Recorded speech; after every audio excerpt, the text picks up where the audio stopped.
that fake accent. Oh, it is. Now that's what he did it. Yeah. Family. Not like the pretzel cheddar club at I thought the bun just did not work at Chick-fil-A. Yeah. Ooh, I've kind of liked it. You didn't like that? I did not like it. How do you guys get anything other than the original when you're there? I like variety. Their version of the pretzel bun was like too stale, not too stale, Yeah. but too stiff. It wasn't spongy enough. It's a very good way to put it there, Tyler. Almost like wait a second, a pretzel? Yes. Well, I mean, you get a pretzel bun at any other establishment, and it still is a bun. Yeah, I wanted to try it out, but how about this one? Chicken and waffles. Oh, yeah, I'm in. From Chick-fil-A. It's chicken waffle sandwich, but unfortunately only in select markets. Starting December 1st, the test is rolling out in Baltimore and San Antonio. Now, Baltimore locations reportedly serve two versions of the sandwich, breakfast size and a larger lunch and dinner option.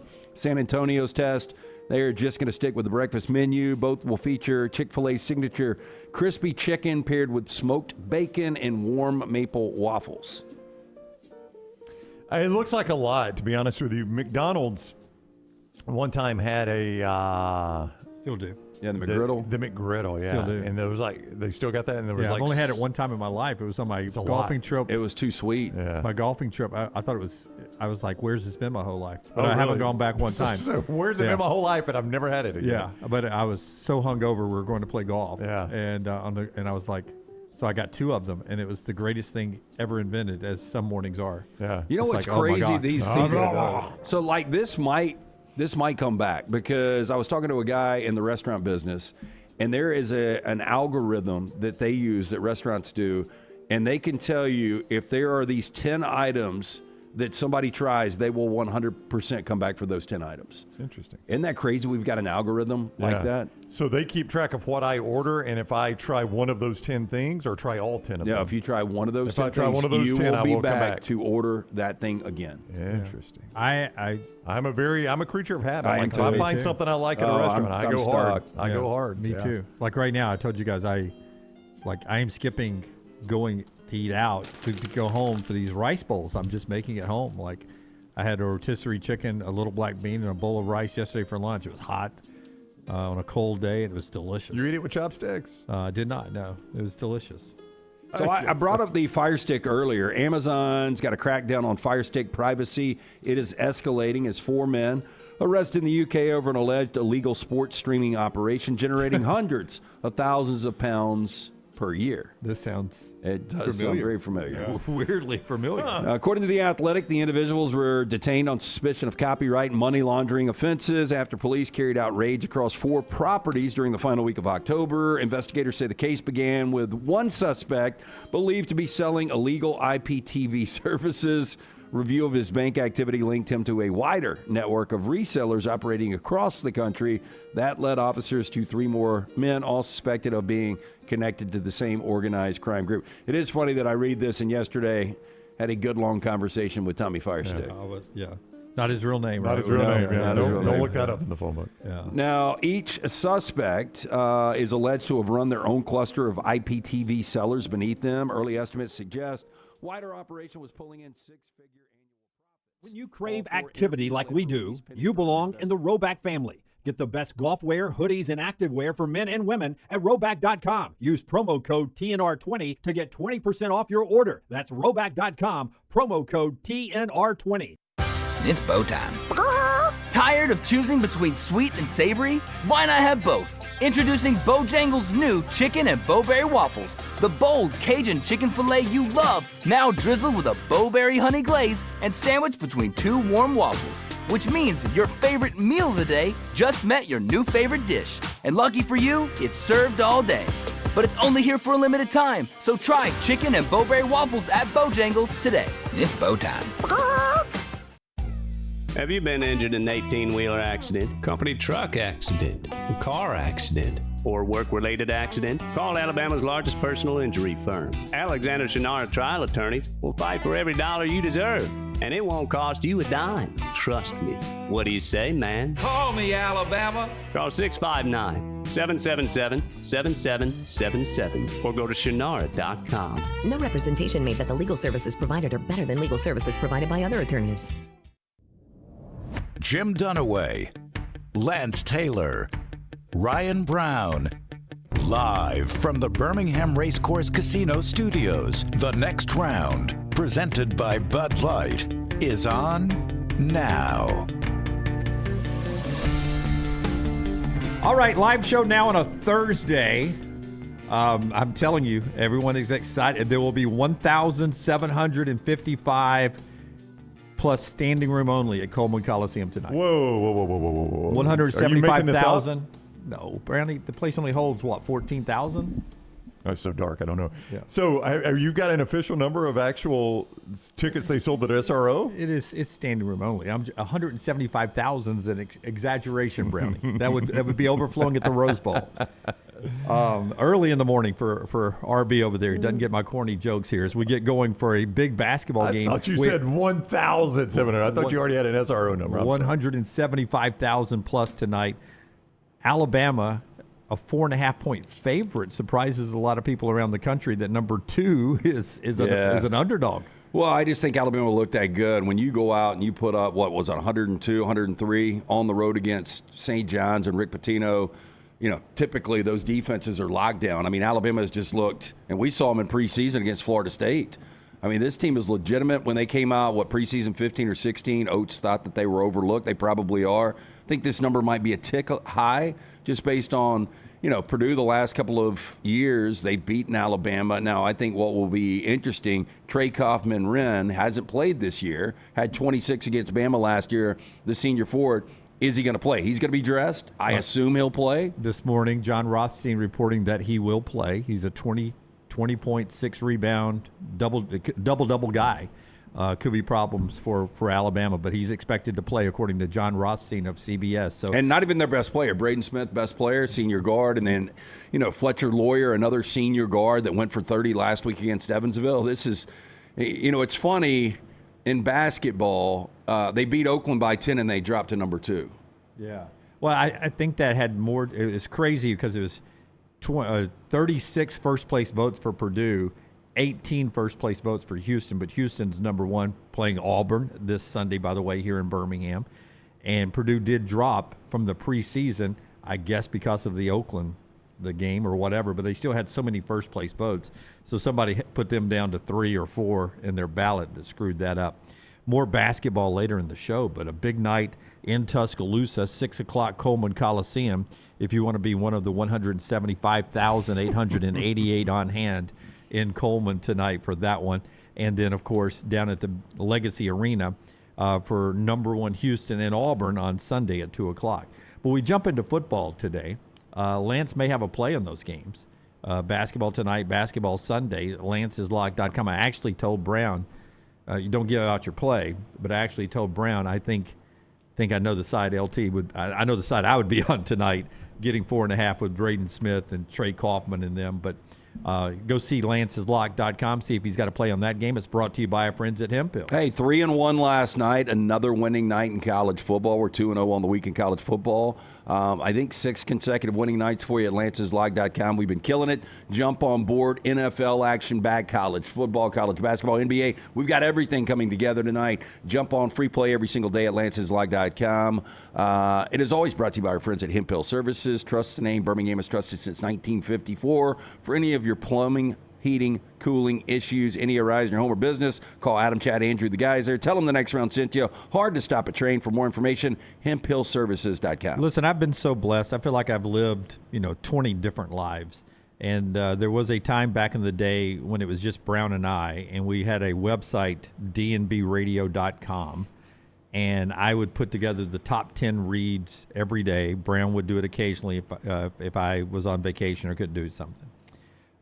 Complete pain, by the way. Yeah, so I enjoyed doing it. No, when I read it, I like giving credit to other people who write good stuff. Or do you know what happened to y'all's domain? Because I remember I had Roundtable Radio. Yeah, we were forced to pull it down. I think Roundtable Radio started that.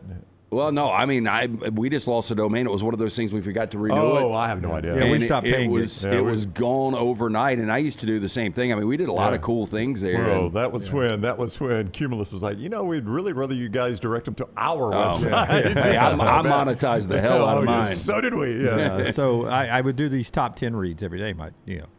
and I enjoyed the heck out of it. And this would be one of the ones that was up today, from Alex Scarborough, Bama 24/7. The changing of Kalen DeBoer's language. I forget the headline of it now, but no profanity guy. All these years, he went back and talked to people he's worked with. Not a cussing guy. Until recently. Now Kalen DeBoer occasionally will drop a little profanity on you. Bring him to the South. And hey, it's how people talk. I bet it's the harmless ones. It's a lot of other than heck and for a donkey. Yeah. Good Within place to 10 go if you're not a years. good moral person and a donkey. But there's let me finish this real quickly and then y'all can talk. In the story, he actually talks to a psychologist. And what makes the story so good is the psychologist part of this on how someone who doesn't just use profanity, if he occasionally drops one at a certain moment, what it does to a room full of people as far as motivation or to get their attention. If you're just dropping them all the time, it does nothing. It just washes over. It's white noise at that point. Yeah. Exactly. So Nick Saban was white noise. Yeah, I think a lot of coaches are like that. Yeah. So just the fact that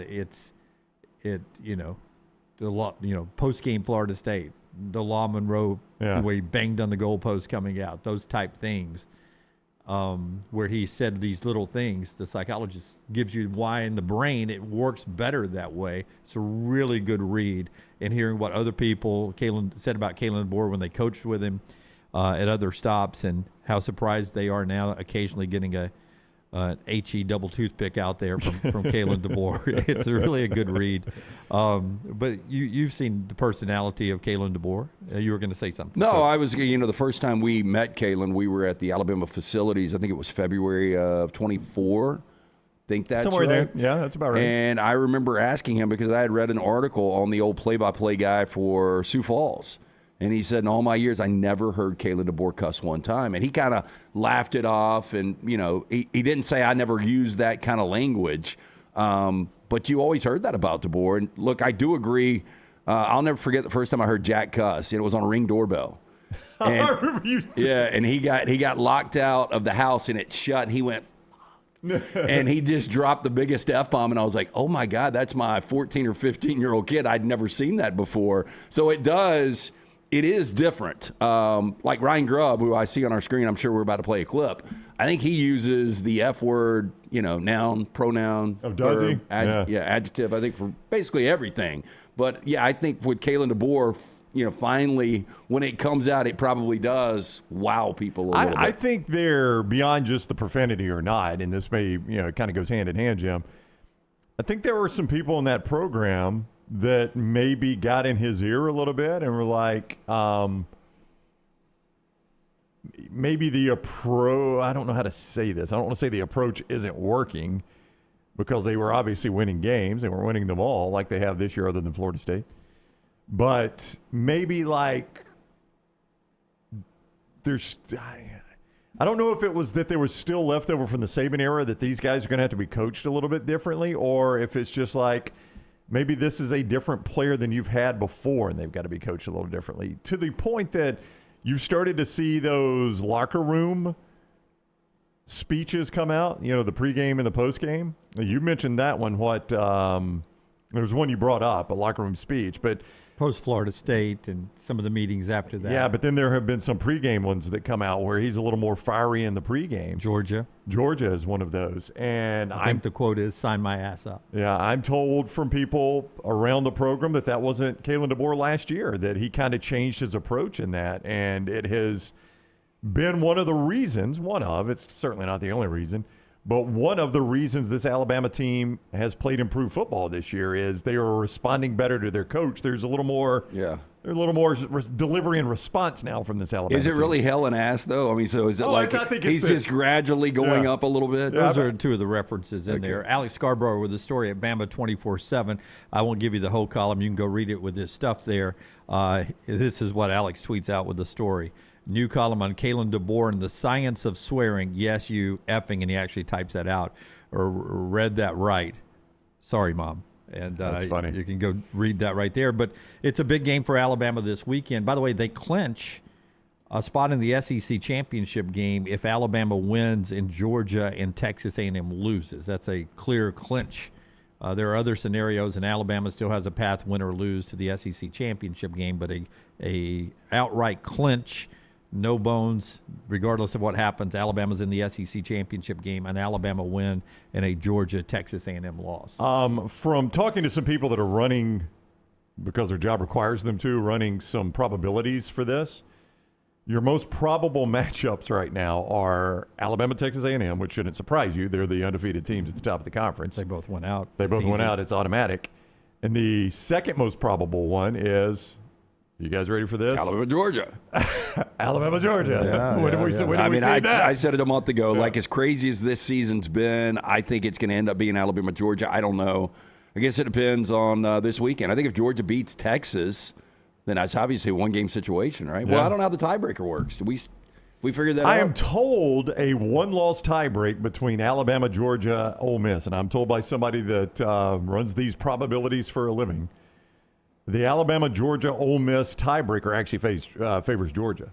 If it's a three-way one-loss tie between Alabama, Ole Miss, and Georgia, that the belief is that would favor Georgia. I think it comes down, I think, Jim. I've got the whole list right here. It goes up. Head-to-head competition among the tied teams. Yeah, you throw that out. Record versus all common conference opponents among the tied teams is next. Yeah, record against highest, Yeah. best place common conference opponent in the conference standings and proceeding through the conference standings among the tied teams. Yeah, it gets all garbled and confusing, but you got to wait to see how some of these records shake out. But as they look at the probabilities, it looks like Georgia would hold that one-loss tiebreak over Alabama and Ole Miss, which I tell you, I don't think a lot of fans would cry over that one right now. Go ahead. But the most probable is Alabama, Texas A&M, obviously, but the second most is Alabama, Georgia. To the games on the field, and as LT teased ahead because he sees the preview monitor, we will get to Ryan Grubb talking about a key in the game. Before Brownie tells us about Bojangles, let me tell you about the holiday gifts you can get from the friends at the Pants Store, pantstore.com. Huntsville and Auburn and Tuscaloosa and all over the Birmingham area. But if you're listening to us today in Warner Robins, Georgia, or if you're listening to us over in, let's say, Livingston, Alabama, you can get Pants Store delivered right to you. Or if you're down in Mobile, pantstore.com. All the Bama and Auburn polos and hats and quarter zips and so much more. Famous name brands like Horn Legend, Cutter and Buck, Antigua and Gentile.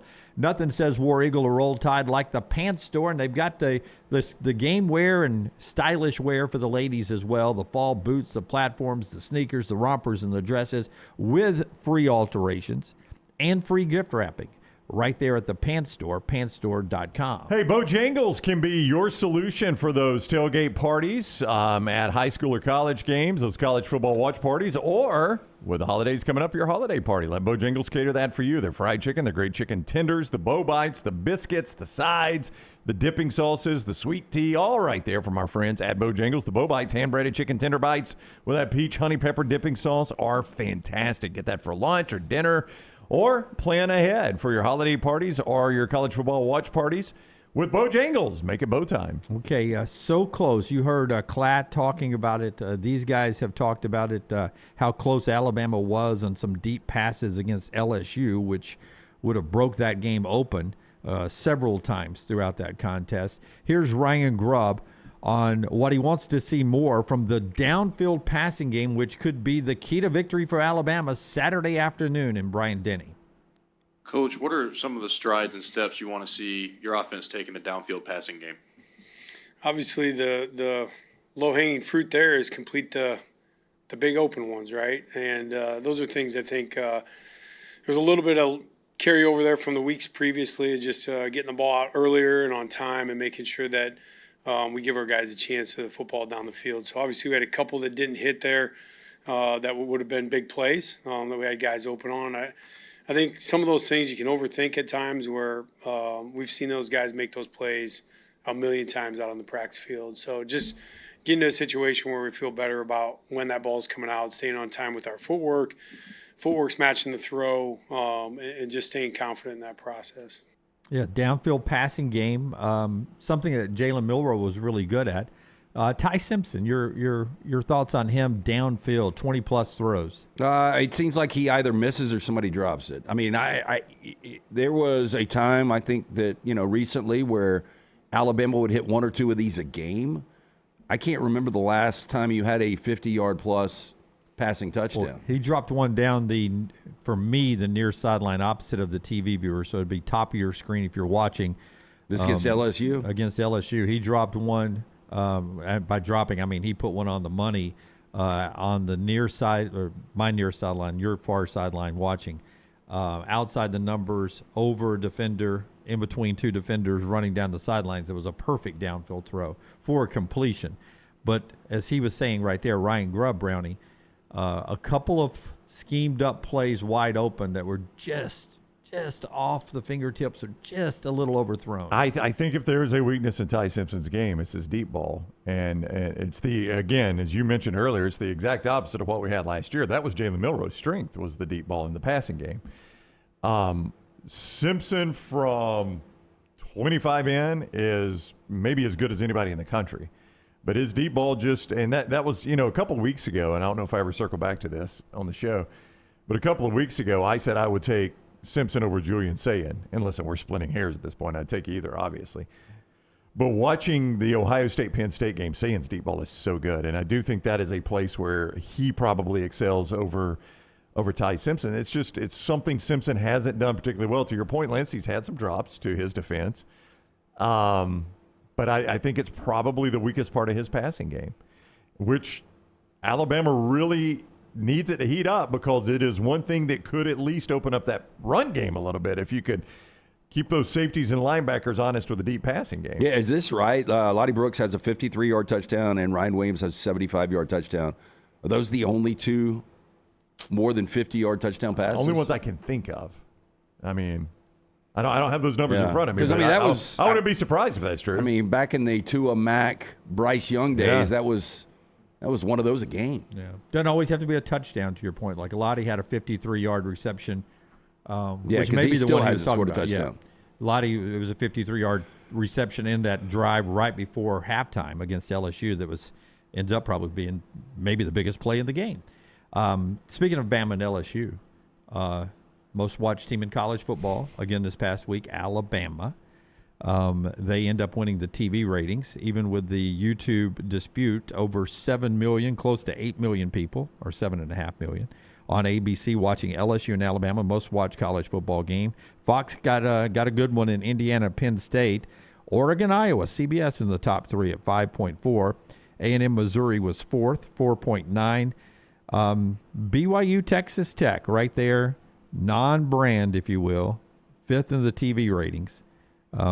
Opposite of Georgia, Mississippi State on ESPN. It beats it, but it cuts into it when you got 2.3 million watching on ESPN, and on your platform at the same time, BYU, Texas Tech with 4 million. But Alabama number one in the TV ratings. I had the volume up on Oregon, Iowa way more than I imagined I would in that 2:30 window. Yeah, me too.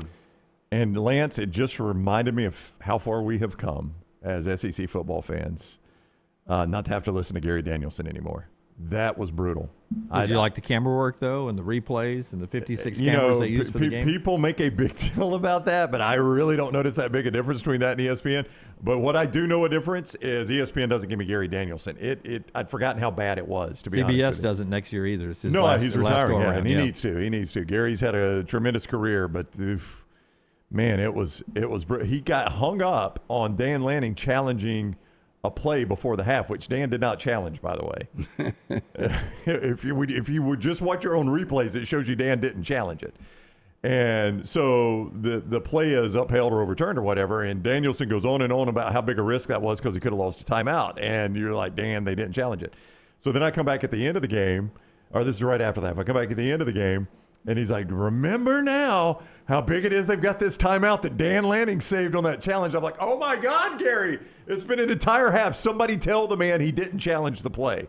It was, oh, boy, we have come so far as SEC fans. Yeah, so that's the TV ratings from this past week. One more thing to get to in our opening segment here, brought to you by our friends at Twin Peaks. Before you tell us about Twin Peaks, coming up on the show, Brownie, Gabe Ikard is with us to start hour number 2. We'll do Brown's Taste of the Town. And Dan Orlovsky with us at 11:15 to talk NFL. Little NFL action starting tonight. Twin Peaks, a good place to go watch the game. Yeah, absolutely. Home of that 29-degree draft beer. The Twin Peak girls running around serving those things up. No one does happy hour like our friends at Twin Peaks. Whatever your preference. They've got everything from the tequila cocktails, extensive bourbon category, top shelf spirits cocktails served over the ice balls, local craft beers, handcrafted whiskey cocktails. Stop in for lunch or dinner.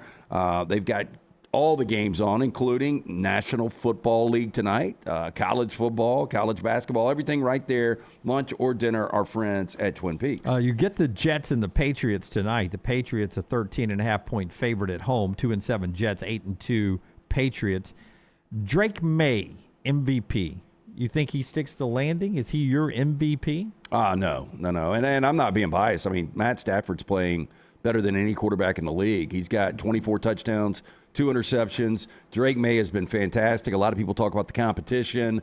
They're still beating teams that are in front of them. They go to Tampa, they beat the Bucs. They go to Buffalo, they beat the Bills. So this is a really, really good team. A lot quicker than most people expected with Drake May in year 2, Mike Vrabel in year 1.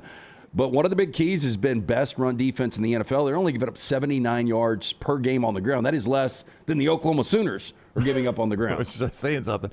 And real quick, looking for their first 8-game winning streak since 2019, which was Tom Brady's last year in Foxborough. Do you think sometimes the MVP goes kind of like the Coach of the Year goes? The guy that you assume should be winning MVPs doesn't always win it because the guy you don't assume should be winning MVPs has a tremendous year, which would new benefit. Story, fresh blood, out of nowhere kind of guy. Yeah, that would benefit Drake May over Matt Stafford, right? Like nobody's surprised that Matt Stafford's having an MVP level career. He's a Hall of Fame quarterback. I get that, but I think the way it would work, and I could be wrong, but Matt Stafford in year 17 has never been an MVP, and He's never won an MVP. He's never won an MVP. Well, so I I didn't think realize that. would be, Yeah. and this could be him, his last year. So I think that would help, and people would look at Drake May and say, "Hey, man, he's got a lot left in front of him." Yeah.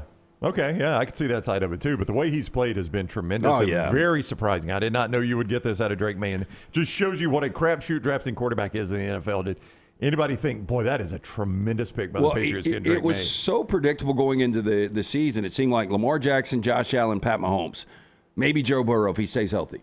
But now, literally, it's Matt Stafford, Drake May, Jonathan Taylor, and Sam Darnold. Those are your 4 that should be at the top of the list. The worst thing the NFL does is this Thursday night product. I agree. The games aren't good. It's even worse than the international games to me.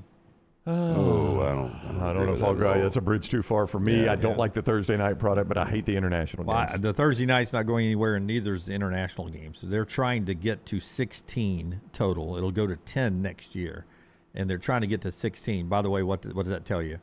That probably every Sunday morning it's a new TV window for the NFL. They're going to have a Sunday morning game 16 of their 18 weeks. That's where they're trying to get with this. Yeah. But this Thursday night product oftentimes is bad matchups, but it also is bad.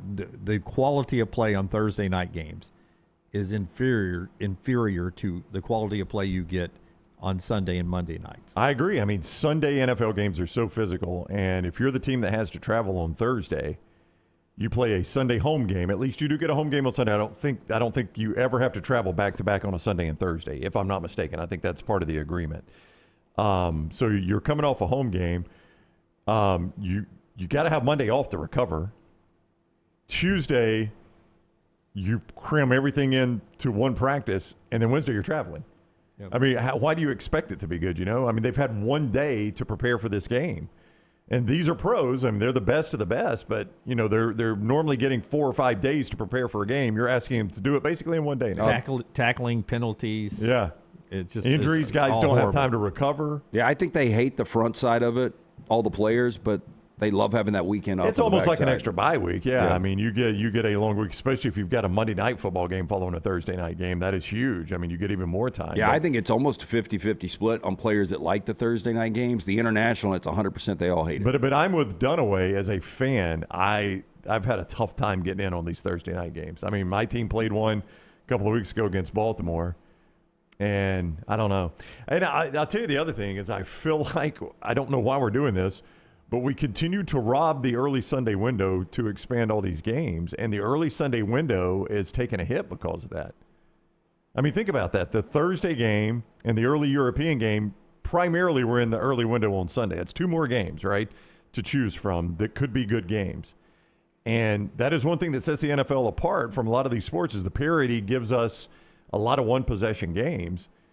Well, you're reducing your probability of one-possession games if you keep moving them off the early window. Yeah, and I've told you guys, as a fan, I don't like playing the Thursday night, the Sunday night, the Monday nights. I like the Sunday games, and I almost wish it was sacred. Like Monday Night Football was a thing back in the day, and I think we've diluted that with Sunday Night Football and obviously Thursday Night Football. Yeah, not a fan of these Thursday night games, and doesn't help when you get 2-7 New York and 8-2 New England tonight, 13.5 the point spread in that one, and Al and Kirk on the call there on Prime this evening. All right, when we come back, Seth Emerson with an interesting story about Auburn's job opening. I'll just read you the headline before Brownie tells you about Shannara, and we'll talk about what Seth Emerson writes at The Athletic. Auburn's job opening. National title caliber program are doomed to SEC second tier.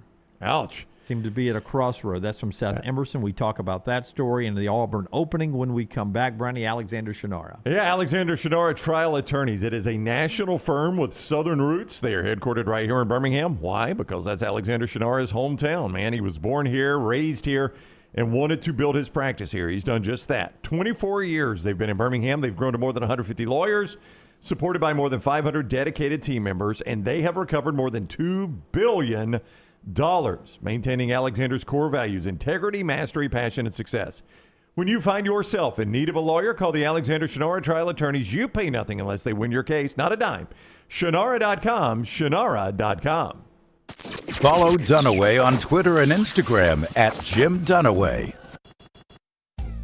Have you been injured in an 18-wheeler accident, company truck accident, a car accident, or work-related accident? Call Alabama's largest personal injury firm. Alexander Shannara Trial Attorneys will fight for every dollar you deserve, and it won't cost you a dime. Trust me. What do you say, man? Call me, Alabama. Call 659-777-7777 or go to Shannara.com. No representation made that the legal services provided are better than legal services provided by other attorneys. This hour of The Next Round is presented by the Birmingham Racecourse Casino, now featuring 7 days of giveaways with your chance to win a share of up to $125,000. The more you visit the Birmingham Racecourse Casino, the more chances you have to win. Storm season is here. Make sure you have a plan of action in place right now. Greg from Pell City and Storm Restoration Roofing should be your first call when storms hit. Insurance companies love working with Storm Restoration Roofing because of Greg Nelson's name and reputation in the industry. When storms hit, call Greg Nelson. He's local, 205-542-3531. He's the home of the free no-cost roof inspection. Greg from Pell City on Facebook, 205-542-3531. It's Storm Restoration Roofing. Twin Peaks is the best in the game. Here, you're in the red zone for every college rivalry and divisional matchup all season long. I mean, where else are the scenic views as good as your view of the game? Only at Twin Peaks, the #1 sports bar. Hey, there's nothing worse than waking up to a plumbing problem. Don't get caught in a flooded house. Call the guys at Hemp Hill Services. Adam, Chad, and the team at Hemp Hill are the only ones I trust to fix it and fix it right the first time. Hemp Hill Services does it right and always at a fair price. For all of your plumbing, cooling, and heating needs, trust the name that Birmingham has trusted since 1954. That is Hemp Hill Services. Call now, 205-229-2090. That's 205-229-2090. At Central State Bank, we are large enough to serve you and small enough to know you. Manage your money with ease, whether it's mobile banking, hassle-free checking, competitive loans, business solutions, or personalized financial advice. We're your hometown bank with big-time service. Visit us today and experience banking made simple, because at Central State Bank, you come first. Member FDIC. Catch up on all of today's Next Round on demand through the podcast platform of your choice. Apple, Spotify, iHeart, or Google Podcasts. Wherever you listen, always like, follow, subscribe, and turn on automatic downloads so you never miss any part of the Next Round. Thanksgiving is here, and let the New York Butcher Shop be the place to get all of your holiday meal items. Their premium turkeys are fresh, free-range, and hormone-free. The New York Butcher Shop also has a wide selection of chef-prepared side items to help save you time in the kitchen. Pick up a bottle of wine, and your meal will be complete. Turkeys are selling fast, so place your order today. 2 locations to serve you, in Cahaba Heights and on Highway 119 in Greystone. The New York Butcher Shop. Rare quality, well-done service.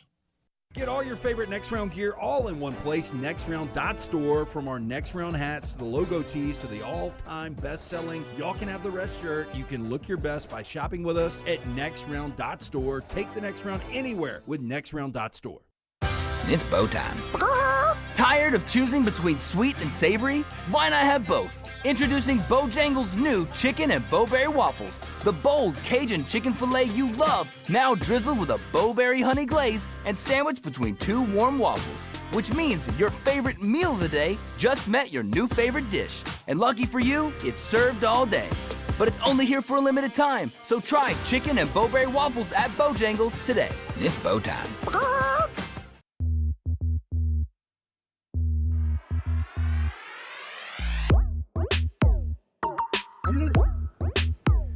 Okay, let's hear from Nate Oats here. Bama basketball tonight. Braden Smith, one of the best players in the country. Here's Nate on playing Purdue again. If you remember, last year Alabama was on Purdue's home floor, and I think Nate Oats has referenced this team getting embarrassed by Purdue on their home floor last year. So here's Nate Oats getting ready for number 2 Purdue, number 8 Alabama tonight. Obviously coming off a nice win up in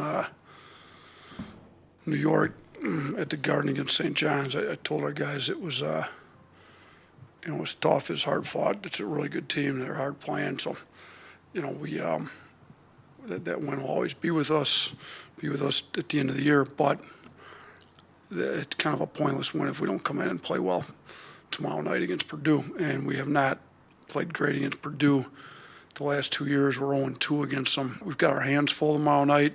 This is it's a great opportunity for us, great opportunity for our fans, to get this high-rated of an opponent coming in the non-conference. They're 1 in coaches poll, 2 in the AP poll. It'll be the highest-rated non-conference game in the history of Coleman, and we need Coleman to be loud.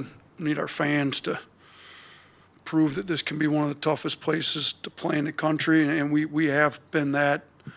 Over the last 5 years, we've got a pretty good home record against some of the best teams in the country. So think about that. And Coleman Coliseum, who hosted Pure Prairie League and Elvis back in the day, built in the 60s. Pure Prairie League. It is the highest AP-ranked non-conference game opponent ever to come in. I mean, I can believe that, though, because, Alabama didn't used to play challenging out-of-conference schedules before. No, I remember, Dean Smith would always schedule that one home game close, and Pete Chilcutt, who grew up in, Greene County. What was the name of the city he grew up in? Not Uniontown. Anyway, closest city or closest team was Alabama, and so they did that home-and-home with Wimp back in the day. But that North Carolina team was a top 25 team, but not even close. Yeah, this is kind of new to Alabama basketball, playing such a challenging out-of-conference schedule. Wimp never did it. Mark Gottfried didn't do it, had a really good team that missed good record and missed the tournament, so then the next year he did it. But this is one thing I do love about college basketball is people are not afraid to play games like this. You don't get these enough in college football. And you get them a lot in college basketball, and we're getting more and more of them on campus now. It seemed like you used to have to get these at the Great Alaskan Shootout or, the Top of the World Classic or all these tournaments they used to play. And now it's just like, hey, let's just do it on campus. Yeah, still surprised that Coleman Coliseum is still upright. At this point, just because of the conversations we were having 20 years ago. You started with Elvis and Pure Prairie League. Those aren't exactly new acts. But the crowds have gotten better. I didn't go to a game last year. I went to a few the year before, but it seemed like it was getting better at that point. 6 o'clock tonight, 175.5 is the point total in that game tonight. Purdue doesn't have the big man. They've got big men still. That's just the way they recruit. But they don't have. Is it Edey that's gone? Is that his name? Yeah. He's been gone a couple of years now, but he's moved on. Kaufman-Renn is 6'9", but I mean he's a load. He's a solid 240, 250, but with a hip pointer, and he's had back issues. He's yet to play in the first 2 games. You wonder how many minutes he can actually give you. Last year against Alabama, 12 of 23 with the 26 points. If you're Matt Painter, you're lucky to get 20, 25 minutes out of the guy.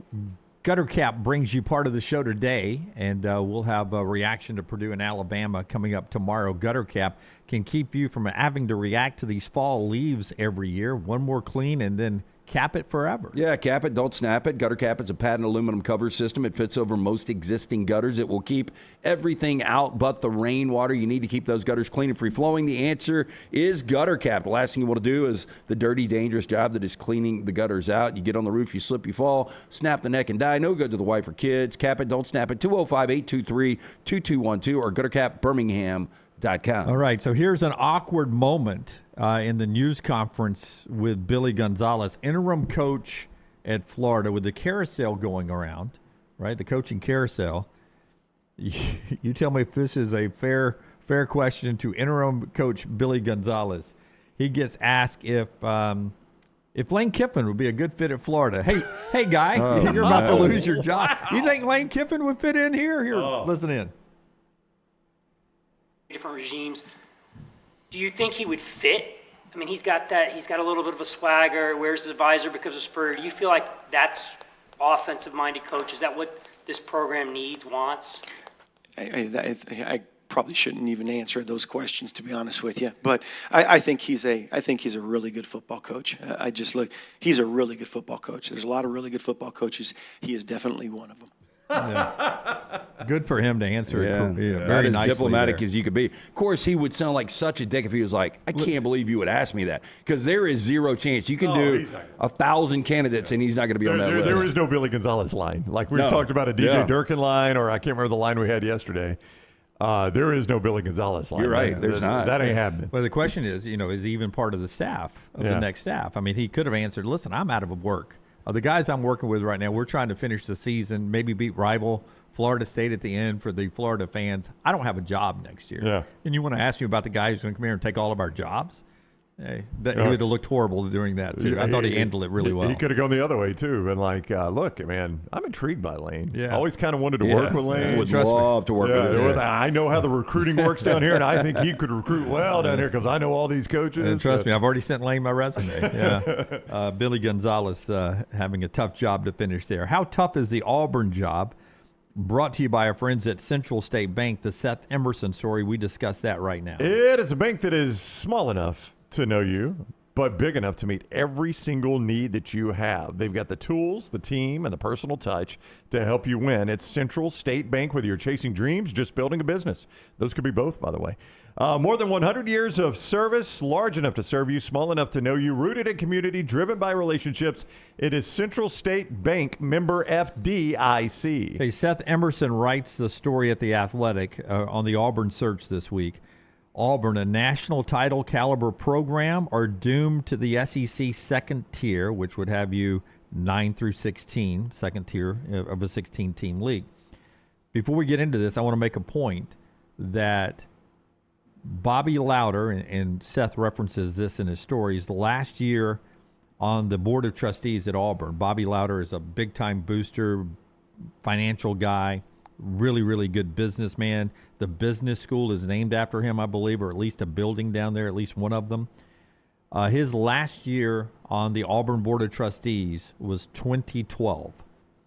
2013, they went to the national championship game and lost. Since then, they've had one 10-win season without Bobby Lauder sort of handling the business side for the boosters of Auburn athletics. He was a well-respected business mind behind the scenes at Auburn that got portrayed on talk radio as the evil guy behind the curtain for Auburn. And I had always said that that's the guy. You may say that publicly, but that's the kind of guy you want behind the scenes, pulling the strings for you, helping you manage the world of athletics. I think you need those kind of people now more than ever behind the scenes, of good business-minded people behind the scenes. Auburn hasn't been the same without Bobby Lauder. Now, apparently, they're more aligned than they've ever been. I hear Cole Kublik say that and others. So Seth Emerson writes this story, Lance. Auburn, a national title caliber program, are doomed to the SEC second tier. It depends on this hire. Now, I probably said this about the hire with Hugh Freeze and how important it was just because of everything that Auburn was going through, and especially coming off the Brian Harsin years. But the fact of the matter, as you brought up, since playing for a national championship, they've won 10 games one time. 10 games is not a massive bar in college football. You have not had a winning season since the abbreviated 2020 season. So, I mean, when you look at the pure numbers, Auburn is a middling program right now. But if you hire a John Summerall, I believe, and you heard Brandon Marcello say it yesterday, this guy's winning 10 games within 2 years. I think he would be that big of a factor. I don't know what you would get from interim coach DJ Durkin, but, I mean, right now where Auburn is, and Auburn fans don't want to hear this, and look, the passion down there, the enthusiasm, the ability to take this thing back to making it a premier program is there. You got to get the right guy, though, that's not going to deal with all the bullshit that has been around Auburn for the last decade plus. So, I mean, there's no like permanent caste system in the SEC. Like, even if you're a second-tier program right now, which Auburn has been. I mean, I don't think anybody would argue that Auburn has been a second-tier program for the last 4, 5, 6 years. I mean, the numbers tell you that, right? But LSU, Alabama, Florida, Texas, they've all had dark years. They all have. Yeah. That's what I'm saying. It's not a permanent caste system. You can play your way out of the second tier. You can play your way into the second tier. We've seen Florida do it. Florida's a second-tier SEC program right now.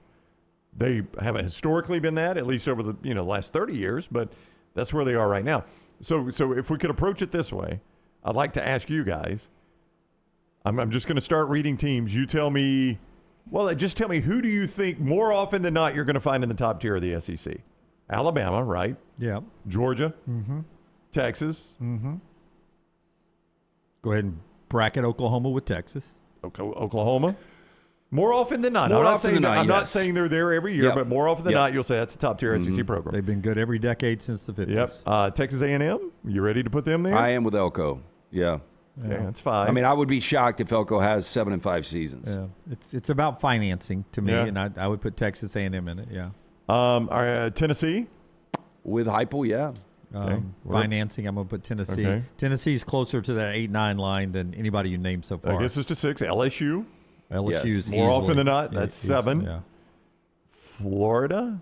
I mean, they are not right now. Yeah, it hadn't been there, but I don't know how it's not. Like, that is much more head-scratching than Auburn right now. They're closer to that 8-9 line than anybody you named so far. Okay, well, we've got 16 teams last I counted in the SEC. I'm up to 8 now. So if we're going to do top tier, bottom tier, we're out of teams. Yeah.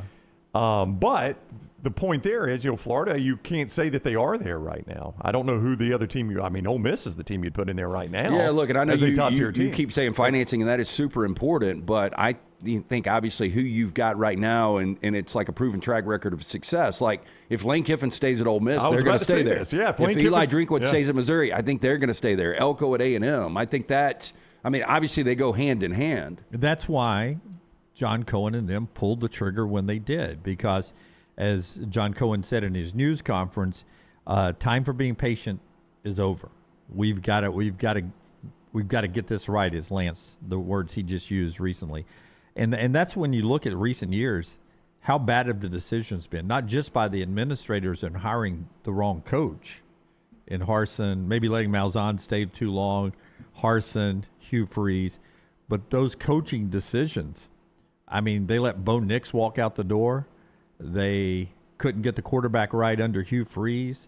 They're just continually making bad decisions. So you got to make the right decision on hiring the coach, and then that coach has to make the right decision on some big things inside the program. That's why, everyone's in love with John Summerall, because he's done nothing but win since he's become a head coach. But it's not a given. As much as we like Summerall, for whatever reason, Freeze didn't work. Freeze and Auburn seemed like a really good marriage.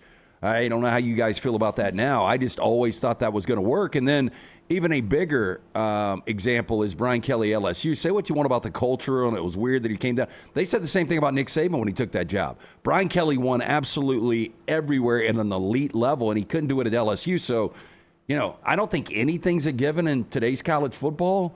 but John Summerall seems like the closest thing to a given right now for Auburn.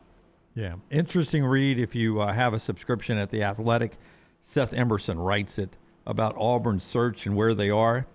And he thinks it's a big hire, as everyone does, but he thinks Auburn can be in that top tier, contending for a national title. As he points out, in '83, they should have been national champs. They claim it now. '93, unbeaten, just on probation, couldn't play for it. 2004, unbeaten, didn't get a chance to play for it. 2010, won it. 2013, played for it. I mean, that's a wide span of – there's not a lot of programs you can say had those opportunities to be national champions in those different periods of time. And what's wild about Auburn is between those peaks, there are some insane valleys. I mean, there's just not a lot of consistency there. I mean, you do get the 7 or 8 win seasons, but I'm just saying – They don't have a whole lot of distance sometimes between those national championship or SEC championship years and, a 3 or 4 win team. Do you think it's impossible to have a deal in place at this time during the season and people don't find out about it? Yes. I don't. Too many people like to talk. I do think it's possible, and yes, a signed document, no, but a wink and a nod, yes. I do think that I as John Cohen could talk to you, Jimmy Sexton, about Ryan Brown, and I could have a one-on-one conversation with you saying, you already know what Ryan wants. We want him. Here, what's it going to take to get him? And we agree on almost everything in the contract, and it's already worked out. Yeah, and I almost think it would be smart on both parties if we're just focusing on Summerall until all of these other jobs opened. Yeah. And then, and we still don't know the domino effect. I mean, if Lane Kiffin takes one of these other jobs, then it really becomes wild. Yeah, and Ole Miss is an attractive opening at that point. Yeah. Very, very interesting conversation. Also interesting is what is happening to Auburn's roster.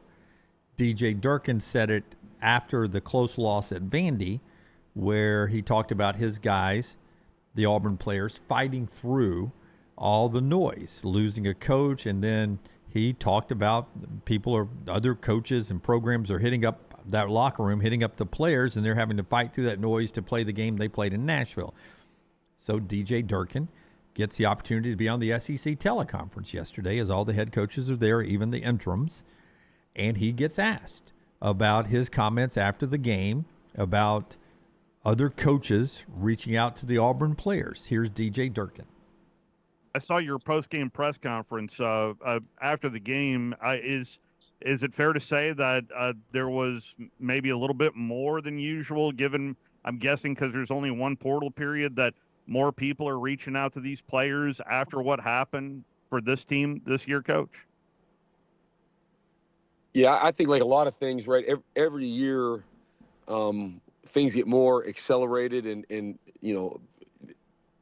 become more frequent, right? Like that's kind of the environment that we have all created. So it's what's been created by all of us that are involved in college football. But yes, I mean, there's not a spring portal, so it becomes more urgent about this first portal period because it's the only portal period. And, everyone wants to, jump on it as early as they can. And so there's definitely those phone calls, those conversations. That's part of it, is what it is. A lot of these young men have representation nowadays, so that, their representatives are, getting reached out to or reaching out themselves, and it's part of it. But like I said, I thought it was really cool to see our guys be able to block out all that noise and come together and play for one another. Now, I don't think that shocks anyone. No. I don't think he's making it up. Yeah. It doesn't shock anyone, but it is unique to hear a coach talking about it. Right. Your thoughts on other people, he doesn't name names, calling the Auburn players. That doesn't surprise you at all? No. Look, if I'm Brian Hartland and Ryan Day, I'm losing Cornell Tate. Cam Coleman's who I'm going after. You think anybody's calling about Xavier Atkins right now? Oh, Xavier Atkins, even Jeremiah Cobb. Yeah. I think Singleton's still got another year. Yeah. But Cam Coleman would be, as good as Atkins has been on the defensive side, like Cam Coleman in the right offense, I mean, he's a Biletnikoff. So let me be abundantly clear about what I'm about to say here, Jim. I don't think DJ Durkin's making this up. I 100% believe this is happening, and I'm not at all surprised by it. But I will also say, if DJ Durkin wants this job, this is a pretty good angle for him, right? Yes. I can keep this. Yeah. I can keep this roster together. If you guys like this roster, Auburn fans, if you like Xavier Atkins, if you like Jeremiah Cobb, if you like Cam Coleman, I'm the guy that's on the watch right now, and I can keep this thing together. Yeah. I mean, that's not what he's saying, but Even you read between the lines. If you had Hugh there's still going to be some tampering, Sure. but not to this level. This is almost the equivalent of girl becomes single, and then how many guys do you think gravitate to those direct messages? A lot. And they weren't doing it before, but it's just easier when you hear interim situation because everybody's vulnerable at that point, so it's easier to have those conversations. So you be DJ Durkin, I'm Cam Coleman, coach. My agent just called me. God, some of these schools that are calling about me right now, this is intriguing to me. You say what to Cam Coleman? Yeah, I don't know. I need you to be. I want you to be committed to Auburn. If I get this job, you're not going to stay here with me. I don't know. What should I say? If you get this job? No, I mean, I would say who am I playing is for? the sole reason you committed here to play and become an Auburn Tiger, was it Hugh Freeze? Because I'm sure it was bigger than that. Yeah. And we haven't accomplished like an ounce of what we need to with you here, and we can't climb this mountain without you. If I'm sitting at home, and by the way, hey, I got a blank check for you, so you're gonna be the highest paid player on this roster. Well, I mean, most people sitting at home would say that's what it comes down to is who's paying me the most money. Probably, yeah. But I doubt people are going to skimp on Cam Coleman. I mean, anybody that can get him is going to pay him. But I am if I'm Cam Coleman, you keep saying we. Who is this we? Are you going to be the coach? I mean, even if I'm not the coach, I pull a Mike Sherman when he was recruiting Johnny Manziel. Yeah. He said, A&M's a great place. I'm not going to be your head coach, but I'm going to finish this out. You need to go to A&M. Yeah. And, I mean, I know that might not resonate with some of these kids, but I think sell. I think it would with their parents, though. It's a tough sell. Hey, he's still recruiting you. He might not be there. But that's my point. This is the situation DJ Durkin's in if he has to have these conversations. But if I'm Cam Coleman, I'm very interested to see what the offense is going to look like next year because – as much as rookies are slotted, it's really always about that next contract in the NFL. I mean, if he goes to the right place, he's going to be a first-round guy. He might still be a first-round guy in the wrong place. Calvin Johnson was that at Georgia Tech. That's true. Gabe Ikard coming up at the top of the hour. Before we get to the viewing menu, the question last night at Odie's was... Let's see if you can answer this, Dunaway, or Jeeves, or even Forrester back there. What came first, Big League Chew or Britney Spears? Insert whatever jokes you want. Big League Chew came about in the 1980s. I'm going to say it was 1981. I'm going to say Britney Spears came around in 1982. So I'm going to say Big League Chew by a year. I'll go the other way around. I think Britney Spears was just before Big League Chew. Forrest, you got a guess here? Yeah, I would have gone same as Jim. Early 80s, Big League Chew, and then slightly after Britney. Yeah. You guys are almost dead on. Big League Chew, 1980. Britney Spears, 81. Oh, close. Love me some Big League Chew. Oh, yeah, that was fantastic. These are the little facts that you learn when you come out to Odie's Team Trivia every Wednesday night. We had a great crowd there last night. People enjoying the fantastic food from Rodney Davis, those ice-cold beer buckets full of the Bud Light, the Odie's Famous Cup cocktails. Live music tonight, tomorrow night. Great place to watch college football all weekend long. Get in, see Will Haver, either location, the original Crestline, newest location in Edgewood, Birmingham Institution, it's Odie's Tavern. Some developing news that, Brown, you may have to help me with on one aspect of this, but everyone around college athletics is reporting that Baylor Athletic Director Mack Rhodes, who's also the chair of the College Football Playoff Committee, the guy that talks to Reese every Tuesday night, Mack Rhodes is taking a leave of absence for personal reasons. The school confirms to Yahoo Sports. Rhodes initiated the leave, which started yesterday. How this impacts Rhodes' appointment on the College Football Playoff Selection Committee, according to Dellinger, is unclear at this time. Baylor was made aware of allegations involving AD Mack Rhodes and is conducting an investigation, sources tell Ross Dellinger. The allegations are unrelated to a September 20th game against Arizona State involving a football player, a story originally emerging last week from Outkick. That's the part I'm unsure of, Brown. Yeah. These new allegations do not involve Title IX or any direct interaction with a Baylor athlete. Sources says the university completed a separate investigation into that September 20th football game. So it was tight end Michael Trigg, who Auburn fans will remember from that game where they played Baylor. The report by Trey Wallace of Outkick was that Rhodes, Trigg, and an assistant coach had an altercation, might be an overstatement, an issue on the sidelines during a game. And there was an investigation into that. But this report is saying this has nothing to do with that. Is that what you're saying, Jim? Is this leave of absence is a separate issue? According to Ross Dellinger, that they investigated that September 20th incident, and this leave of absence has nothing to do with that. Wow. But as other people are chiming in on the fringes, Peter Burns says there is zero reasons for current athletic directors to sit on the college football playoff committee. It is always going to be a conflict on interest, even with voting recusals. Not fair to the sport of college football. And, a timely tweet by Peter, which means he probably knows something else that's going on. He's right about that, by the way. Yeah. So just something to keep an eye on as more information comes out on that. Michelson brings us a viewing menu before we get to Gabe Ikard at the top of the hour. 205-969-8100, the number that I called way back in 2003. Got the procedure done. Still have 20/15 vision, better than 20/20. Make that phone call today. Ask for Amy. She's going to hook you up with a hassle-free consultation. You have zero to lose to find out if LASIK is right for you. For more information, you can always go online. Dr. Mark Michelson, Dr. Jen Michelson, best in the business. For more information, michelsonlaservision.com. Got a couple new releases in theaters today. First off, the biggest release, The Running Man. I've been looking forward to this movie all year long. In the near future, The Running Man is the top-rated show on television, a deadly competition where the contestants must survive 30 days while being hunted by professional assassins. Desperate for money to save his sick daughter, Ben Richards is convinced by the show's ruthless producer to enter the game as a last resort.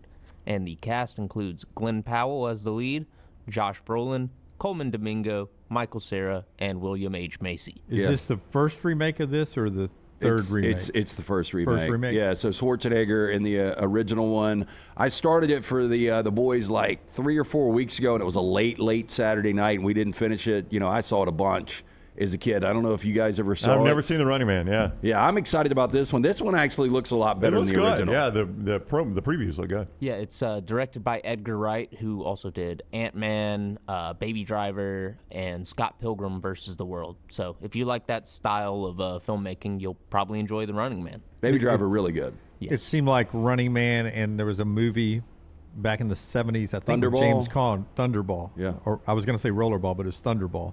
Well, maybe it was Rollerball. Yeah, Thunderball was James Bond. Yeah. Rollerball was it. So it seemed to me in my head they were out about the same time, or at least I became aware of them about the same time. Rollerball was 70s, and mid-80s was Running Man. Running Man. Next up, we've got a new addition to a franchise I thought was kind of just dead and gone. Now You See Me 3, or Now You See Me, Now You Don't.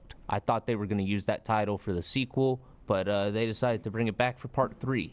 This is the film franchise centered around a group of magicians that use their magic tricks to pull off heists. Woody Harrelson, right? Yes, Woody Harrelson, Jesse Eisenberg, Morgan Freeman, Isla Fisher, Michael Caine. Hey, it's quite a lineup. I saw the first cast. one. It was entertaining, but it was like, man, enough magic. Let's back off. Like, it was just magic. Yes. Like, you can only watch Chris Angel for so long. I mean, that's basically what it is. They always have this sort of Ocean's 11 style reveal of how they pulled off the heist, and I really like how they do that in Ocean's 11, where they show everybody doing their different tasks while they're explaining it through a voiceover, and I think it's really cool for Now You See Me to do that. It's not prestige cinema by any means, but they're pretty enjoyable. I really like them. And then finally, Max has added Kingdom of the Planet of the Apes. Newest addition to the franchise, set 200 years after Caesar's death, and it looks like it's going to return to the roots of the franchise, back to the 60s. Oh, back to the roots. Imagine that. That is what Tyler's watching. We find out what Gabe Ikard can tell us about Week 12 of the college football playoffs when we come back. Week 12 of the college football season when we come back on the next round, brought to you by Bud Light. Don't forget, tomorrow we're at Innisfree in Tuscaloosa with our friends at Bud Light. The show will be 11 to 2 tomorrow as we move it back a couple hours to accommodate the crowd at Innisfree in Tuscaloosa, getting ready for Bama and Oklahoma. Gabe Ikard next on the next round. Follow LT on Twitter at @TheLanceTaylor. Yo, kinfolk, what's good, man? Let me holler at you for a minute. You know how life can be life. You're out there chasing that dollar. Every dollar is accounted for going somewhere. Then all of a sudden, bam! Out of nowhere, a car accident. All I had to do was hit up my people at Alexander Shannara Trial Attorney. You already know when that dude Alex pulls up the trial, he shuts down the litigation situation. Yo, go to Shannara.com. Hit him up at 659-777-7777. Call me, Alabama. No representation and legal services provided are better than any other provider. Hey, Lance Taylor from the next round to tell you about one of our favorite places for breakfast, lunch, and dinner. That is Hamburger Heaven since 1982. Hamburger Heaven has been serving Birmingham's best hamburgers, cheeseburgers, French fries, hand-spun milkshakes, and sandwiches made fresh to order. All of their ingredients are fresh and prepared daily. This includes their beef, always fresh, never frozen, hand-pattied each and every day. For breakfast, lunch, or dinner, visit any of the 4 locations: Highway 280, Irondale, Gardendale, and Homewood. Hey, Lance Taylor from the next round to tell you about my friends at Michelson Laser Vision, located conveniently UAB Highlands. Almost 20 years ago, I went in for the procedure. Only took 12 minutes for both eyes. When I went in, I had 2200 vision. I was legally blind. Now I have 20/15 vision, still 19 years later. Make the call today. Schedule a hassle-free consultation. 969-8100. Dr. Mark Michelson, Dr. Jen Michelson, Michelson Laser Vision. Make sure you tell them the next round sent you. 969-8100 or MichelsonLaserVision.com. Remember the name Way to Wellness if you're battling weight loss in your life. I'm Jim Dunaway from the next round. There was a time I was over 216 pounds until Way to Wellness helped me lose 45 pounds, and now for over 2 years, they've helped me keep that weight off. Here's their website, aplanforme.com, aplanforme.com. That's a great name for a website because there's no cookie-cutter plan. Everything is designed specifically for you. No contract, no sign-up fees, and your first consultation is free at Way to Wellness. Storm season is here. Make sure you have a plan of action in place right now. Greg from Pell City and Storm Restoration Roofing should be your first call when storms hit. Insurance companies love working with Storm Restoration Roofing because of Greg Nelson's name and reputation in the industry. When storms hit, call Greg Nelson. He's local, 205-542-3531. He's the home of the free no-cost roof inspection. Greg from Pell City on Facebook, 205-542-3531. It's Storm Restoration Roofing. Next round shirts, next round hoodies, and next round hats all in one place, nextround.store. Find your favorite piece of gear from your favorite show and put it in your rotation. You never know, you might be in one of our videos showing next round gear being worn all over the world. Find all of your favorite next round gear by visiting nextround.store. Place an order for you and that big next round fan in your life at nextround.store. Look your best at work, at school, at the stadium, or anywhere you go wearing next round gear from nextround.store. Hey, let me tell you about our friends at Urology Centers of Alabama. Compassionate and comprehensive urological care with 35 physicians, 17 locations across Alabama. Their patient-centered approach to all of your urological needs. Remember, they've got that new men's health center. It is beautiful, helping men with a wide range of sensitive male issues in a comfortable environment. You can always go online, visit UrologyCentersAlabama.com, schedule an appointment with one of their many urologists today. It's bow time. Tired of choosing between sweet and savory? Why not have both?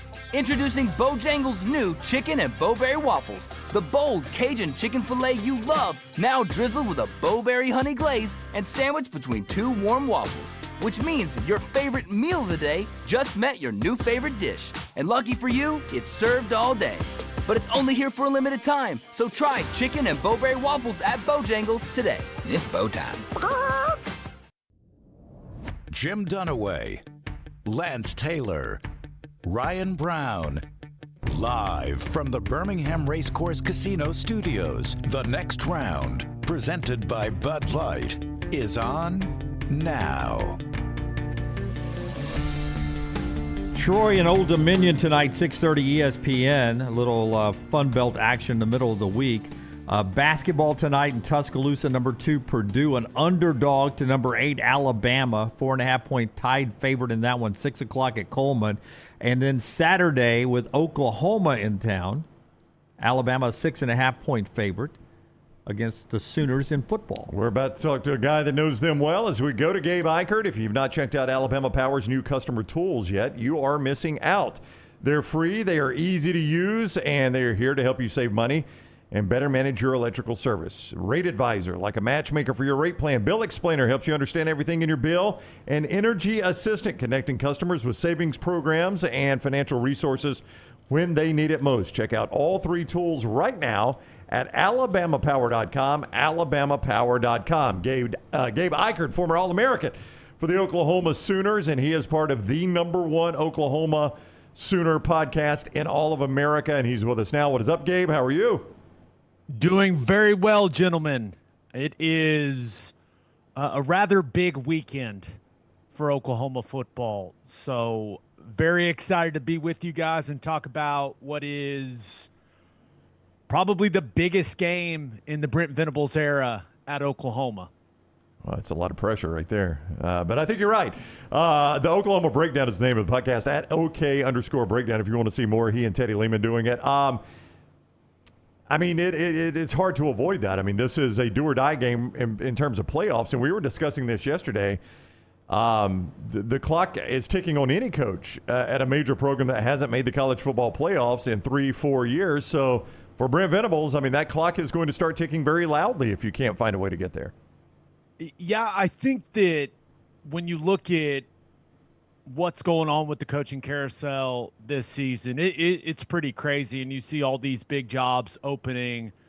I don't think Venables is coaching for his job or anything like that with this game. I think the administration is pleased with where the program is at, and I think that with the way that this season has gone, with this schedule, and you still have to finish it out strong with these last 3 games, but I think everyone acknowledges that this thing is headed on the right track, and there are going to be some very high expectations for this program next season. But you go and win one in Tuscaloosa, and then everything's on the table for this season. Now, clearly, that is going to be very difficult with the type of ball that Kalen DeBoer's team is playing, especially offensively, with the way that Ty Simpson is playing, with that dangerous wide receiver core. But, yeah, I think this was coming into the season. There were certainly a lot of conversations about where Venables stood with his job status at Oklahoma. I think those conversations have pretty much died, especially after the win in Knoxville, boys. After, though, 25 years of both Bob Stoops, a guy you played for, and Lincoln Riley, I mean, it was just 10 wins every year, and it was, playing for championships. And now you've had peaks and valleys when it comes to the tenure of Brent Venables.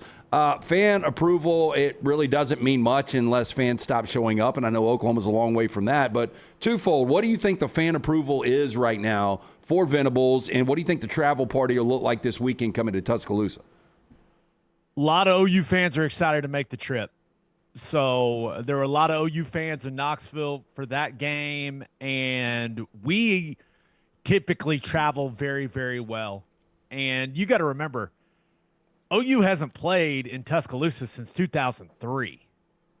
So it's been a long, long time since Sooner Nation's been able to make a trip to go play, go cheer for their team in one of the best venues in all of college football. So I expect there to be a lot of OU fans. And then as far as fan approval for Venables, he's done everything this fan base wants him to do except for win at the highest level. When you look at the program as a whole, you feel good about, and I know people may not care about this very much anymore. It's all about wins and losses, but you feel good about the type of dudes he's bringing into the program.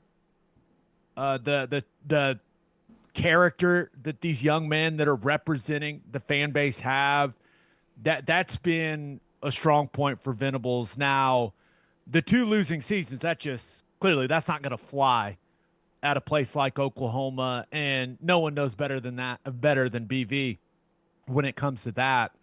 But he just has to get over the hump when it comes to putting together a special season. And if John Mateer doesn't suffer the hand injury, maybe this would have been that season, and it still has a chance to be a special season for Oklahoma. But to me, it feels like next year, if you get Mateer back, we're going to start 3 freshmen on the offensive line on Saturday in Tuscaloosa. You've got a bunch of pieces that'll be back defensively. Like, next year feels like the year where Brent Venables and then Jim Nagy and this front office may look at it and go, okay, this is one of those types of years to go all in, if you will. But, yeah, I think the fan base really likes Brent. They like his toughness. They like his energy. They like that he's made defense great again at Oklahoma. They love that. But they have to start competing at the highest level. And when you look at where they're at for this season, as far as the college football playoff, like they're right on the edge. And clearly what happens on Saturday afternoon in Tuscaloosa is going to have a huge role in what the rest of this season looks like for the Sooners. For the game on the field this weekend, Gabe, are Mason Thomas, do you expect him to play? If so, is he closer to 100% than he has been? What's his status? And then on John Mateer, how healthy do you really think Mateer is? How's that thumb impacting his play still on both those big playmakers on each side of the ball? Those are the 2 most important players on the football team. And it was just so unfortunate that our Mason Thomas got hurt on that great play that frankly changed the entire complexion of that game in Knoxville. But with just the way that it looked, anytime you're talking about a quad, and it looked like a pretty severe strain to me, just the way that he was walking on the sideline after suffering that injury. I'll be surprised if he plays.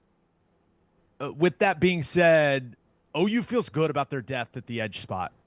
They've played some young guys that have really emerged this season. A guy to keep your eye on is number 44, Taylor Wine, who has put together a really, really nice second year for the Sooners, and I think is going to end up being a big-time player for us. But they're going to have guys step up at that edge spot if our Mason isn't able to go, and that's kind of where I'm at with it. I'll be surprised if he plays on Saturday. And then the Mateer situation is interesting. Like, the guy has displayed great toughness. All you have to do is go watch the Texas game, and it's pretty clear. He was nowhere near the guy he was early in the season before the injury. And I still don't think he's gotten back to being that guy. He has said all the right things publicly. I'm of the belief that thumb hurts a lot more than he has led people to believe. Just from some of the things I've seen from him in the passing game up to this point, if you go back and you watch some of the throws he had against Michigan and you compare it to the way it's looked the last couple of weeks, there's a noticeable difference in velocity and just the way that he's cutting it loose. And I think that has a lot to do with him still trying to get back from having that thumb surgery. One encouraging thing that we saw from Mateer against Tennessee was he got back to being more aggressive as a runner. The way that he was finishing runs, not being afraid to get hit, like running through tackles, falling forward, fighting for the extra yards. And he did it quite a bit. So that was encouraging. That was kind of a sign to me that he's starting to feel a little better physically and starting to trust it a little more. And the Sooners had a bye week after it. So I think that was kind of he was taking some calculated risks, knowing that he was going to have a week to recover. But he has not been the same guy since the injury. He just has not, especially as a passer. And most noticeably, he's just looked uncomfortable in the pocket, which was not really the case early in the season. He hasn't attacked the middle of the field in the passing game like he did early in the season. And I'm hopeful that he's going to be as healthy as he's been post-surgery, and that will reflect and kind of give the passing game a boost that frankly has been missing these last couple games. Gabe Ikard is with us, former Oklahoma All-American, and as part of the OU Breakdown podcasting, and Teddy Lehman do that. It is the #1 Oklahoma podcast in all of America. If you're a Sooner fan, it is a must for you. He's with us on the Alexander Shinara Trial Attorneys Hotline. Have you noticed defenses as they've had a little more tape on Ben Arbuckle in this offense, Ben Arbuckle's offense in this league, start to defend a little differently? I mean, has there been some adjustment that you've noticed where, as these SEC defensive coordinators have seen a little more, they've started to defend Oklahoma a little differently?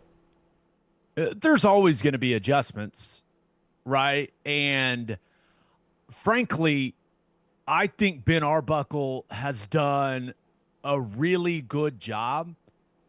And anyone that listens to our podcast knows that, especially with the Ole Miss game, that I believe the quarterback left a lot of yards and a lot of points on the field that day. Arbuckle has schemed some things up, especially in the passing game, that there's really no other way to say it. Like, Materia's just missed. And that's got to be extremely frustrating for Ben Arbuckle and for that offensive staff. But you kind of get a bunch of similar stuff in this league when you look at it. Now, you've got some teams in the SEC that are a little more tight end heavy than what OU has been, and that has been a position where the Sooners have struggled overall. Is we don't have 2-3 big-bodied tight ends that we can put on the field, like a Tennessee, like a Kentucky, those types of teams. And that is kind of limited, in my opinion, what Arbuckle's been able to do from a schematic standpoint. But I think he's done a really nice job with the passing game, and the production just hasn't been as good as I think the design and the play calling has been. And then the running game has just been a bit of a struggle as a whole. But recently, I think Ben Arbuckle and this staff have done a good job of putting the tight ends in a better position to succeed as blockers in the run game. We've seen Ryan Foje be inserted at right tackle, a true freshman who's playing some really good ball. We've seen Eddie Pierre-Louis inserted at the left guard position. He's not a technician, but the guy plays extremely hard and is very physical and flies around and kind of sets the tone for the group as a whole. And then Xavier Robinson has really emerged at the running back spot. But the running game as a whole, Alabama's not going to look at it on tape and go, oh my gosh, they're doing all this insanely creative stuff that we haven't seen. That's not what it is. They've got a handful of concepts that I think they've gotten really comfortable with. Split zone, zone insert, some of the counter stuff, kind of a duo combination, like a hybrid between duo and inside zone. And they've kind of just rolled with that. And they found a little more success, I think, just reducing the number of concepts and just trying to get good at a couple. And the running game has gotten better over the last month. But looking at this matchup between Alabama and OU, I don't think Alabama's defense is going to turn on the tape and go, oh my gosh, look at what this offense is doing. Like, this stuff is crazy. They go against that offense that the Crimson Tide has every day in practice and all offseason. Like, they know what explosive playmakers look like. They know what good quarterback play looks like. It's going to come down to me. OU's offensive success is going to be dependent on how the offensive line plays. If they can match and exceed the physicality of what I believe is an underrated front for Alabama. I like the core of the defense with Overton. I'm a big fan of Justin Jefferson. He's not that big, but he plays big. And I think that's where this game is going to be decided. I know that everyone's looking at Bama's offense versus the OU defense, and I get that's the marquee matchup, right? But really, I think this game gets decided by the other matchup, by Bama's defense versus the OU offense, and which group can find the advantage when those units are on the field. Yeah, back to the running game. Xavier Robinson has been solid. Torrey Blaylock's been solid. But the guy that you thought would be a difference maker coming into the year, Jade Knott. I know he hurt the shoulder in fall camp, and he just hasn't gotten the touches. I mean, are you a little – is it all injury related, or is there a little bit more to the Jade Knott situation? I went out to training camp, and he was already up with the shoulder situation. And he wasn't really practicing consistently. And I think once he started practicing, the other guys were just practicing at a higher level. I don't think it's any more complicated than that. He's gotten some opportunities this season, and frankly, he just didn't do much with them, with the opportunities he got early in the season. So it will be a surprise if he's a factor at all in this game, because he has not been in the mix for this team in a long time. So that is, it's surprising because he was the number one running back in the portal, and it was a big deal when we were able to land him, but it hasn't worked out. And I think the most surprising thing is when he's been on the field and he's gotten some touches, he just hasn't looked very explosive. He hasn't looked like the guy that was one of the best running backs in the country 2 seasons ago. Why that's the case, I don't really know. But, yeah, this Saturday, I don't expect Jay not to be a factor at all. It's going to be Xavier Robinson and Torrey Blaylock there at the running back spot for the Sooners.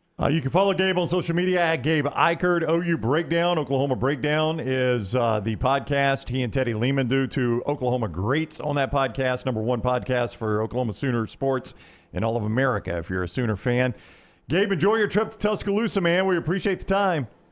It will be my first trip to T-Town, so I am very excited. Very excited. Thanks for having me, all. Yeah, buddy, we appreciate it. If you need dinner recommendations, just shoot me a text. We'll let you know. Okay? I've been told that I'm going to dinner where OU Athletic Director Joe Castiglione is taking us. That's a smart play.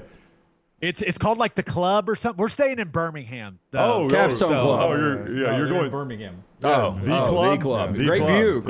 Great view. It's got a great view. I'm excited. Okay. Yeah. I chose the Parmesan crusted chicken as my meal. We'll see how it goes. I'll let you guys know how it goes, boys. Yes, there you go. All right, thank you, Gabe. Take care. Yeah. Gabe with us. Yeah, don't pass on the orange rolls. Orange rolls are the key. Orange Yes. rolls. Alexander Shadar, Trial Attorneys Hotline is where you found Gabe. Yeah, and the show being brought to you by our friends at Bojangles, Tender Moment of the Day. I'll need Brooks's microphone. He's going to walk us through the tender moment for us through the video that Brooks gave you. Tell us about Bojangles. Yeah, you can make it bow time, whether it is a tailgate, a college football watch party, or the holiday parties. Let Bojangles cater your holiday parties. The great fried chicken, the chicken tenders, the biscuits, the sides, those bow bites, the hand-breaded chicken tender bites with that peach honey pepper dipping sauce. Ooh, it's terrific for lunch or for dinner or for tailgates or for holiday parties. All the above with our friends at Bojangles. So whether it is a football game or a holiday party, you make it bow time. All right, the tender moment. Brooks, it's all yours. Walk us through this thing, man. So what do you do if you're an 0-9 football team losing 45-0 at home with 6 minutes left to go in the game and you hit a field goal to avoid a shutout? You shoot off fireworks. No. So this is last night at UMass. Pyrotechnics. Boy, there's nobody there to see it. Oh, we got some shirtless guys. UMass and Northern Illinois, some midweek action. I think, Jim, you said yesterday they were an 11.5-point underdog. 11.5-point underdog to a team that's 2-7. Yes. Now 3-7. Yeah. As Northern Illinois beat them 45-3 as that viral trend continues with the fans in the stands. And fireworks. Well, you probably bought them at the beginning of the year, Brooks. and you're running out of home games. How many times have they had even scored to shoot them off? That's a good point. Yeah, That's right. they have plenty. You can only shoot so many off when they run onto the field. So you go ahead and unload it. Hey, UMass's 4th of July celebration next year is going to be tremendous, though. Hey, apparently the fireworks are pretty cheap, because I'm down at Vestavia Auburn High School the other night, and their pregame as they run onto the field, it was like I was at the Vulcan. Only thing it was missing was Lee Greenwood singing "God Bless the USA" as they ran on the field. They put off so many fireworks as Auburn High School was running on the field. Where did they get this budget? You look at the scoreboards now. You look at fireworks. I mean, we used to have spaghetti dinners if you don't donut sales and car washes. Anymore in high school football, if you don't have a video board, you're not even trying. Oh. And I'm like, there were colleges 15 years ago that didn't have these. Oh, the light shows? Yeah. With the lights going on. Everybody's Like got LED the stadium lights? Yeah. They're turning them off and on, and fireworks going off, of course, smoke I guess machines. high schools are recruiting now. So Yeah, so it was insane. So good for UMass. Got to get. They don't sit well, by the way. Those will be duds by this time next year. One bad UMass. cigarette and it's all up in there. Yeah, so good for them. That's our tender moment of the day. Before we do our 4 downs, LT is going to tell us about our friends at CPAP Plus. It's Sleep Home Alabama. Your opportunity to wake up now and then go back to sleep tonight with a little ease with our friends at CPAP Plus. Yeah, you want to make sure you're getting the proper 8+ hours of sleep each and every night. If you're waking up and you're groggy and you need that nap, you're not getting the proper sleep. Our friends at CPAP Plus and O'Neill Medical, they can help you out. And right now, they are running their Show Your Score promotion. Just stop by one of their stores here in Birmingham, Pelham, Trussville, Inverness, right there on Highway 280. No appointment needed. Show your ResMed sleep score. If you show your ResMed My Air sleep score, you're automatically entered to win a brand new ResMed Air Mini Travel CPAP worth $900. The Show Your Score raffle runs through December 31st, so don't miss it. Get all the details, o'neillmed.com. That is ONEAL med.com. First down. Forgot I had the 4 downs today. I've got them here. I just forgot I was reading them. Yeah. Okay, I can always make them up on the fly if you need me to. You got them? Yep, I got them here. All right, first down. The running man, as I said in viewing menu, releases today. He's got 30 days to evade from professional assassins. If you were in this situation, what would be your plan? Run up to them and take a bullet early on, so I don't have to stress about it for 30 days. Be done in day 1. Yeah, the hour one. On the $1 billion prize. Yeah. But so, I don't know what the rules. Can I get on a boat and just sail away and come back in 30 days? You got to run and you got to hide. Yeah. Don't get caught. Yeah, you can do anything. Just don't get caught. I'll tell you what I would do. The whole world is searching for you. I think I would go to. I pass this Burger King on 280, and I never see anybody in there ever. Okay. Yeah, so I think I would just go hang out at the Burger King because there's nobody ever there, so nobody's going to see you. Based on that last video, a UMass game is a great place to hide. I think they turned that Burger King into the Popeyes. They did. Yeah, yes. I think you're right about that. Well, then maybe that wouldn't be a good place. See, that's then how you get caught. I tell you, I'd go to a UAB football game. Okay, there you go. That would be a good hiding spot. Second down. Hiding in plain sight. Jimmy Kimmel turns 58 today. How much longer do you think the late night format will last? Because we've seen ratings dip and just lack of interest in it. And they're apparently not very profitable, according to the reports. I think those shows, obviously, I thought had some profit to them, but I don't guess they do. The intrigue for me was when somebody was promoting a movie and you couldn't see maybe a musical act or you couldn't see an interview with this particular actor. Those days are gone. You can pull that at any moment and watch whatever you want on your device. So, that intrigue's gone. So then you got to have a really good host. I think most of these hosts are really, really annoying now to a lot of people. I don't think the shelf life is long. I really don't. Yeah. And we're about to be where the only thing people want to watch is Fox News or CNN News, and that's about where the world's about to be. So not much longer. But I also think because we need to be fed what we want to be fed, and you don't get that in America much anymore. So we want to listen to if I'm an Oklahoma fan, I want to listen to Gabe Ikard. If I'm a Alabama fan, I want to listen to an Alabama guy. If I'm a Republican, I want to listen to Republican stuff. If I'm a Democrat, I want to listen to Democratic stuff. The free thinking, free press, free entertainment thing It's going away. It's Not to dying get away. political, but most of the talk shows are very, very, left. And so I think there are a lot of Democrats that maybe still enjoy it. Maybe. Yeah. I think, though. But not to get political. What? Well, you brought it up. That's one of the more embarrassing things I've ever seen is Jimmy Kimmel and how much fun he was and how much he has changed. Yeah, he has got changed into a this lot. point. I He has mean, become so soft, so pathetic. I didn't know he was ever fun. He was. I mean, it depends on your definition of fun. But what's crazy is I never really watched that. What was the name of the show? The Man Show. The Man Show. I never didn't really. watched I saw it a couple of times. But then when some of the old stuff comes up from it, you're like, oof. Yeah, I only see that get brought up in reference to That's his right. Karl Malone bit. Yeah, that one is super my favorite cringy. was can't remember her name now. She was on the back of a motorcycle, and they had the wieners hanging, and she would have to have. It was the co-host of the show, or she was on the show, and she had a tech show, and she's Asian American, and I love her, and I can't think of her name right now. Wasn't that tequila girl? No, was it? she was on the newsroom as a reporter. I don't know. God, I can't remember her name now. Olivia Munn. Oh, she used to be on G4 TV back in the day. That's right. So she was on the Man Show promoting G4, and they did a bit on the back of a motorcycle where she was timed, and riding on the back of holding onto this guy, she had to see how many wieners she could, using just her mouth, grab running through the obstacle course on the back of the motorcycle. It was a good bit. That's a heck of a setup. It was a good bit. That is definitely an old promotion for G4. Yeah. Third down. I never watched G4 with the sound up. It was a gaming network, and it kind of just died off as soon as YouTube became more popular for gaming content. But I do wonder about, like Saturday Night Live. I never watch that anymore. But I get everything fed to me, including the late shows, and truthfully now my news from either Fox or CNN or whomever is all sent to me in my algorithms in 2, 3, or 4 minute clips.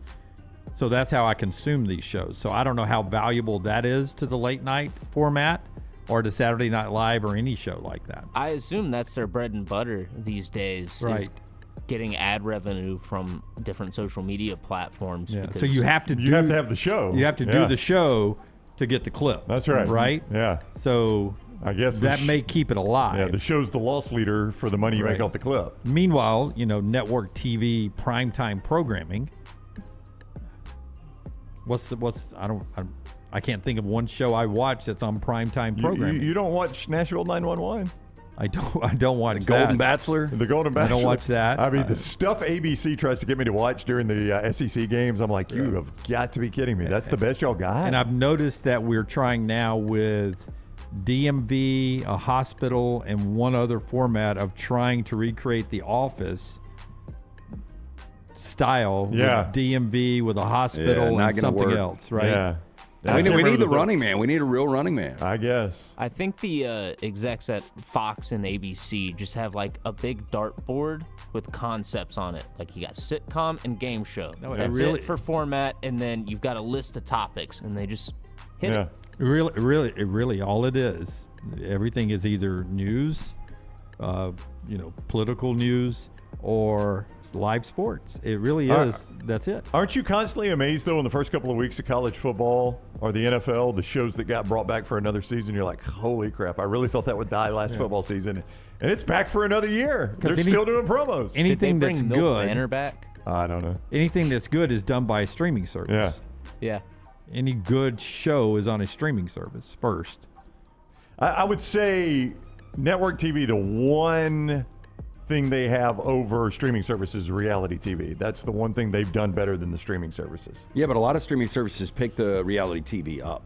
They do, but I'm just saying, like, when I say reality, I'm thinking more like The Voice and stuff like that. Like that has stuff just that cost them no money. Yeah, Okay, yeah. You I don't mean like Love Is Blind. No, That's a huge no. hit for Netflix. No. I'm talking about like, love it or hate it, the floor is lava, stuff like that. That I don't understand the concepts though. What the floor like is the lava? one with Leslie Chow and Aaron Andrews, and then the Rob Lowe one. Like, Fox does the promos for them nonstop. Yeah, the Aaron Andrews one. It's like 99 something. Yeah, I don't get that one. You just have to. Everybody does this competition, from what I can tell from the promo, and whoever is last is eliminated. And then you do the next competition. Whoever's last is eliminated. So it's like if you're the worst at stacking these cups in a pyramid, and you're eliminated. You're the last one. You're out. Yeah, that's the one thing that they've got that really streaming has never tried to conquer. So I guess if streaming ever figures that out, you'll never have network TV again. Third down. Describe the perfect hot dog.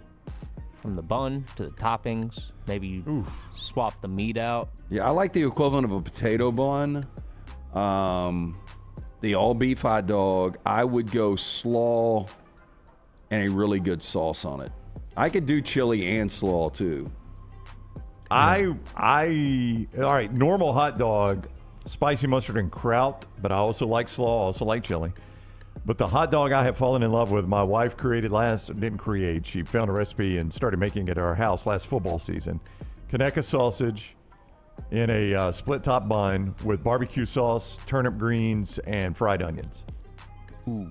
Yeah, I feel like we've actually had this discussion here recently because I remember you talking about that again, and that sounds delicious. The turnip greens is going to turn some people off. It will turn some people off. Collards, whichever which way you're going. Which way you want to go, but it is fantastic. And I think I'll echo what I said last time. I go to Hamburger Heaven every football Saturday. Not every football Saturday, but when I'm at home. And at halftime of the 11 o'clock game, I go through Hamburger Heaven and I get the 2 hot dogs all the way, which has the slaw and the Hamburger Heaven chili and the Hamburger Heaven sauce and all of that on it. And then I get a third one to go with the 2 hot dog meal. So I get 3 hot dogs, the fries, and a large Diet Coke. Dang, that sounds good that way. It is delicious. I love hot dogs. Some corn nuggets to love go with hot dogs. Yeah. And listen, I don't eat dinner before an Alabama night game, or I don't eat lunch before the 2:30 game, so that halftime in the press box I can eat 2 hot dogs that are with the ketchup, mustard, and kraut onions mixed together, and it's just sitting there and it's soaked into the bun. So I eat 2 of those at halftime. So I plan my halftime meal by not eating pregame. Alrighty then. Alrighty then, Tyler says. Free hot dogs with kraut, or do you have to pay for these? Oh, these are free to the media. All right. Well, there you go. Yeah. Fourth down. I don't think you get that at Auburn. If you're ever wondering about why Alabama's always had better coverage, better halftime snacks. Auburn needs to give you one of their Conecuh dogs. Oh, they're so good. Those are good. Yeah. I go buy those. I have gone out to I've been in the press box at Auburn where they don't give you those, and I've gone out to the concession stand to buy them. Same. Those are dang good. Same. Very good. Yep. 4th down. What interviewer do you think deserves more credit? Alex Cooper, call her daddy. I've never really seen her long form stuff. Yeah, she's a modern day Barbara Walters. Yeah. You know, I watch a lot of Rogan. Rogan is really one thing that frustrates me about him. He gets good guests and it's long form, so you're not rushed. But boy, he'll interrupt a lot. Like a guy will get going down a good path and Rogan will jump in because something's on his mind and he wants to ask real quick. And then I'm like, well, I kind of wanted to see where that path ended, but we never get back to it. Yeah, but he's good. It's especially frustrating when it's a scientist or a researcher trying to explain something, and then he brings up like comedy for some reason. Yeah, he'll interrupt, and then you're like, "Boy, I wanted to get back on that thought, but we never get back to it." Mm-hmm. That is frustrating. Yeah, I thought, and this didn't age well, but Ellen used to be really, really good at her interviews. Yeah, I agree. She's very laid back, and people were laid back with her. Yeah.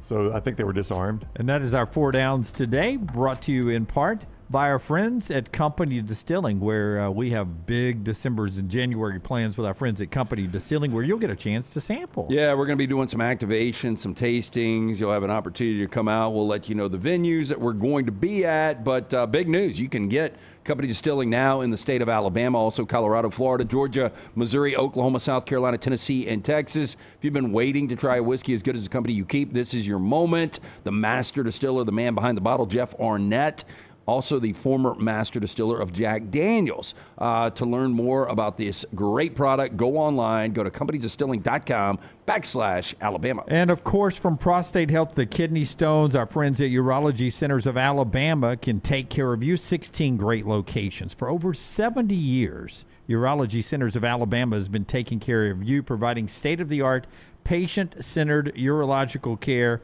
with integrity and compassion. You can call this number, 205-930-0920, or visit urologycentersalabama.com. Guys, listen, we all feel bulletproof in our 20s, but as you get a little older, stay on top of your health. Early detection literally saves your life with our friends at Urology Centers of Alabama, 205-930-0920, urologycentersalabama.com. Follow Scott Forrester on Twitter @ScottForresterTV. Yo, kinfolk, what's good, man? Let me holler at you for a minute. You know how life can be life. You're out there chasing that dollar. Every dollar is accounted for going somewhere. Then all of a sudden, bam! Out of nowhere, a car accident. All I had to do was hit up my people at Alexander Shannara Trial Attorney. You already know when that dude Alex pulls up the trial, he shuts down the litigation situation. Yo, go to Shannara.com. Hit him up at 659-777-7777. Call me, Alabama. No representation and legal services provided are better than any other provider. What are you waiting for? It's non-stop gaming action at Birmingham Racecourse Casino. Come play more than 900 of the latest and greatest games around, featuring fun bonuses and big jackpots. You can wager and win on horse and greyhound races from all over the world. There are more ways to win at Birmingham Racecourse Casino. Birmingham Racecourse Casino, located off I-459, exit 31, Derby Parkway. Must be 21 or older.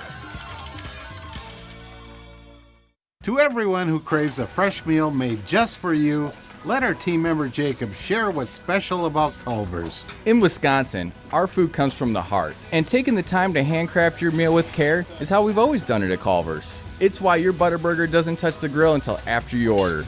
Come to Culver's and let us serve you a Butterburger, made special just for you. From Wisconsin with love, welcome to Delicious.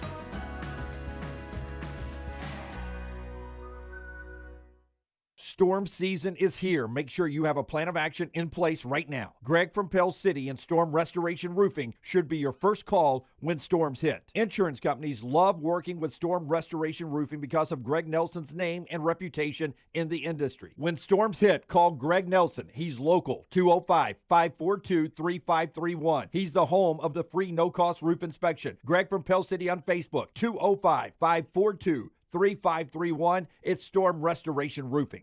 Thanksgiving is here, and let the New York Butcher Shop be the place to get all of your holiday meal items. Their premium turkeys are fresh, free-range, and hormone-free. The New York Butcher Shop also has a wide selection of chef-prepared side items to help save you time in the kitchen. Pick up a bottle of wine, and your meal will be complete. Turkeys are selling fast, so place your order today. 2 locations to serve you, in Cahaba Heights and on Highway 119 in Greystone. The New York Butcher Shop. Rare quality, well-done service. Hey, there's nothing worse than waking up to a plumbing problem. Don't get caught in a flooded house. Call the guys at Hemp Hill Services. Adam, Chad, and the team at Hemp Hill are the only ones I trust to fix it and fix it right the first time. Hemp Hill Services does it right and always at a fair price. For all of your plumbing, cooling, and heating needs, trust the name that Birmingham has trusted since 1954. That is Hemp Hill Services. Call now, 205-229-2090. That's 205-229-2090. Never miss anything from the next round when you listen on demand through the podcast platform of your choice, Apple, Spotify, iHeart, or Google Podcast, wherever you listen. Always like, follow, subscribe, turn on automatic download so you can catch every part of the next round. Listen anywhere in the world, anytime on the Next Round podcast feed, and support the show by following, subscribing, and turning on automatic downloads on any podcast platform. Listen anywhere in the world, anytime on the Next Round podcast feed. Thanks for always making the next round a big part of your day. It's bow time. Tired of choosing between sweet and savory? Why not have both? Introducing Bojangles' new chicken and bowberry waffles. The bold Cajun chicken filet you love, now drizzled with a bowberry honey glaze and sandwiched between 2 warm waffles. Which means your favorite meal of the day just met your new favorite dish. And lucky for you, it's served all day. But it's only here for a limited time, so try chicken and bowberry waffles at Bojangles today. It's bow time.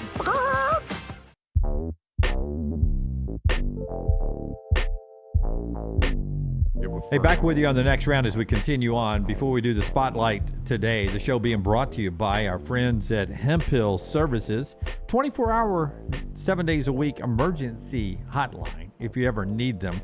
And trust me, if your toilet's backing up or if your heat or cooling's not working a certain time of year, you want to have that 24-hour emergency service with our friends at Hemphill. Now, they are on standby for you all the time. Trust the name Birmingham has trusted since 1954 for any plumbing, heating, or cooling issues, home or business. Call Adam, Chad, Andrew, the guys there. Hard to stop a train. For more information, hemphillservices.com. The College Football Spotlight. It is Brown's Taste of the Town. It is brought to you by our guy, Alexander Shinara, the Shinara Spotlight, Shinara.com. Shinara.com. When you find yourself in need of an attorney, Alexander Shinara is the place to go. You don't pay a dime unless they win your case. Alexander Shinara wanted to create a firm that would handle everything his community of Birmingham faced. He's done just that. They now not only handle personal injury claims, but claims for fire and storm damage, bad drug and device claims, disability, workers' compensation, and a host of other claims. If you find yourself in need of an attorney, Shinara.com. Shinara.com. The way we do Brown's Taste of the Town is we always try to find a restaurant, or last week it was a bakery, and a place that's hosting a big game this weekend. Pat Narduzzi tells me it's not a big game. It's not a big game. But Notre Dame is going to Pitt. It feels like a big game for Notre Dame, maybe not so much for Pitt. But when in Pittsburgh, one of the most famous places to eat is a place called Primanti Brothers. Heard all about it. Always wanted to eat there. It is Never a had. sandwich shop started by Joe Primanti back in the 1930s. And what makes their sandwiches famous is the inclusion of the fries in the sandwich. How this started was Joe Primanti, after opening a food truck, was in his first storefront restaurant, was toying with adding fries to the menu, and one of his customers said, hey, why don't you just throw them on my sandwich for me? He did that. He liked the look of it, and there you see, if you're watching some video, what the result is now. Fresh Italian bread, tomato, slaw, fries, cheese, and meat all on one sandwich. It became very popular among the working class there, the truck drivers, the construction workers, because it was all in one. They could just hold it and eat it all at the same time, didn't have to have a bunch of stuff around, and they could eat on the go. And a legend was born. And now almost 100 years later, Primanti Brothers has expanded throughout that part of the country, and their sandwiches are still famous in Pittsburgh today. If you've ever had a Primanti Brothers sandwich, which I have, it's an interesting experience. I'll tell you who else has had one on this staff. Scott Forrester. Scott, in Pittsburgh, was it the original Primanti Brothers you went to, Scott? Do you know? It was not. Back in 2018, Bama basketball was playing in the NCAA tournament up there, and Speegs and I went to Primanti's in the Market Square location. Look at Speaks. Did Speaks eat that whole sandwich? I don't think he did. Oh, okay. You can. It's big. What were your thoughts, Scott? Give me your review. You described it well. It's an experience. Yeah. They're kind of a disaster. They are hard to keep together. Yeah, it's impossible. Yeah. Here's mine, which I think I got the Pittsburgher. Okay. Which has a Reuben feel to it. Yeah, well, I mean they're all kind of Reuben-esque. Yeah, Reuben-y. A lot of pastrami, corned beef. Yeah, a lot of stuff. Honestly, it's not kraut though. It's slaw. It's slaw. Yeah. Oh wow. So the bread just looks too thick. It's soft Italian. It is thick, but it's Italian bread that's pretty soft. I will have to say, Scott, I went in with high hopes. It wasn't what I wanted it to be. That was my experience. I don't know if I'd go full letdown. I mean, I don't know. It was unique. Yeah. But I'm not really craving another one. Yeah, I don't think I'd go out of my way. Primanti Brothers, Pittsburgh, Pennsylvania. If you're ever there, try it and let us know what you think. The show being brought to you today by our friends at Inverness Country Club. Brownie was out playing golf yesterday, shot a 77, but the weather was perfect. It was about 77 degrees. Tell us about Inverness. They have memberships that fit everyone, from the golf membership, the social membership. We'll give you more information on some racket club news that is coming up from our friends at the Inverness Country Club. Childcare is also a big plus. Maybe you work from home. What about working from the club while they watch your kids? Best days happen at Inverness. Find your sense community there. Maybe you relocated or retired. Inverness, great place to network, to take a tour of this club. Call Erin. Tell her the next round sent you. 205-991-8608 or online, ICCalabama.com. ButlerBurger.com. Listen, if Oklahoma beats Alabama, it doesn't derail their season, and I don't think anybody would be floored that Oklahoma beat Alabama. If South Carolina beats Texas A&M, I think a lot of people would be shocked that that happened, but it doesn't derail the season for Texas A&M. Nope. If Florida beats Ole Miss, I think there would be a lot of people surprised by this, and I think a lot of people would say, uh-oh, here we go again with Ole Miss. Is that fair? Yeah, I think it's fair because I think what could happen at that point, Ole Miss drops to 2 losses, and then if you put a Vanderbilt and Ole Miss side by side, the resume is going to favor Vanderbilt.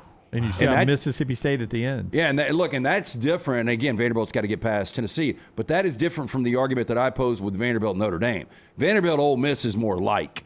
And when you go straight up resumes, I think Vanderbilt would get in front of them, and that would be an awful loss for Lane Kiffin. The perception is that Ole Miss was pretty good a few years ago when the Auburn job was open, and that Lane and his team folded down the stretch because of the distraction of the job opening and Lane's name being out there. Lane's name has never been out there more than it is this year, and he continues to have to answer questions about him talking to his team about distractions, which is becoming a distraction because he's talking to his team about distractions and answering questions about distractions. Here's Lane Kiffin.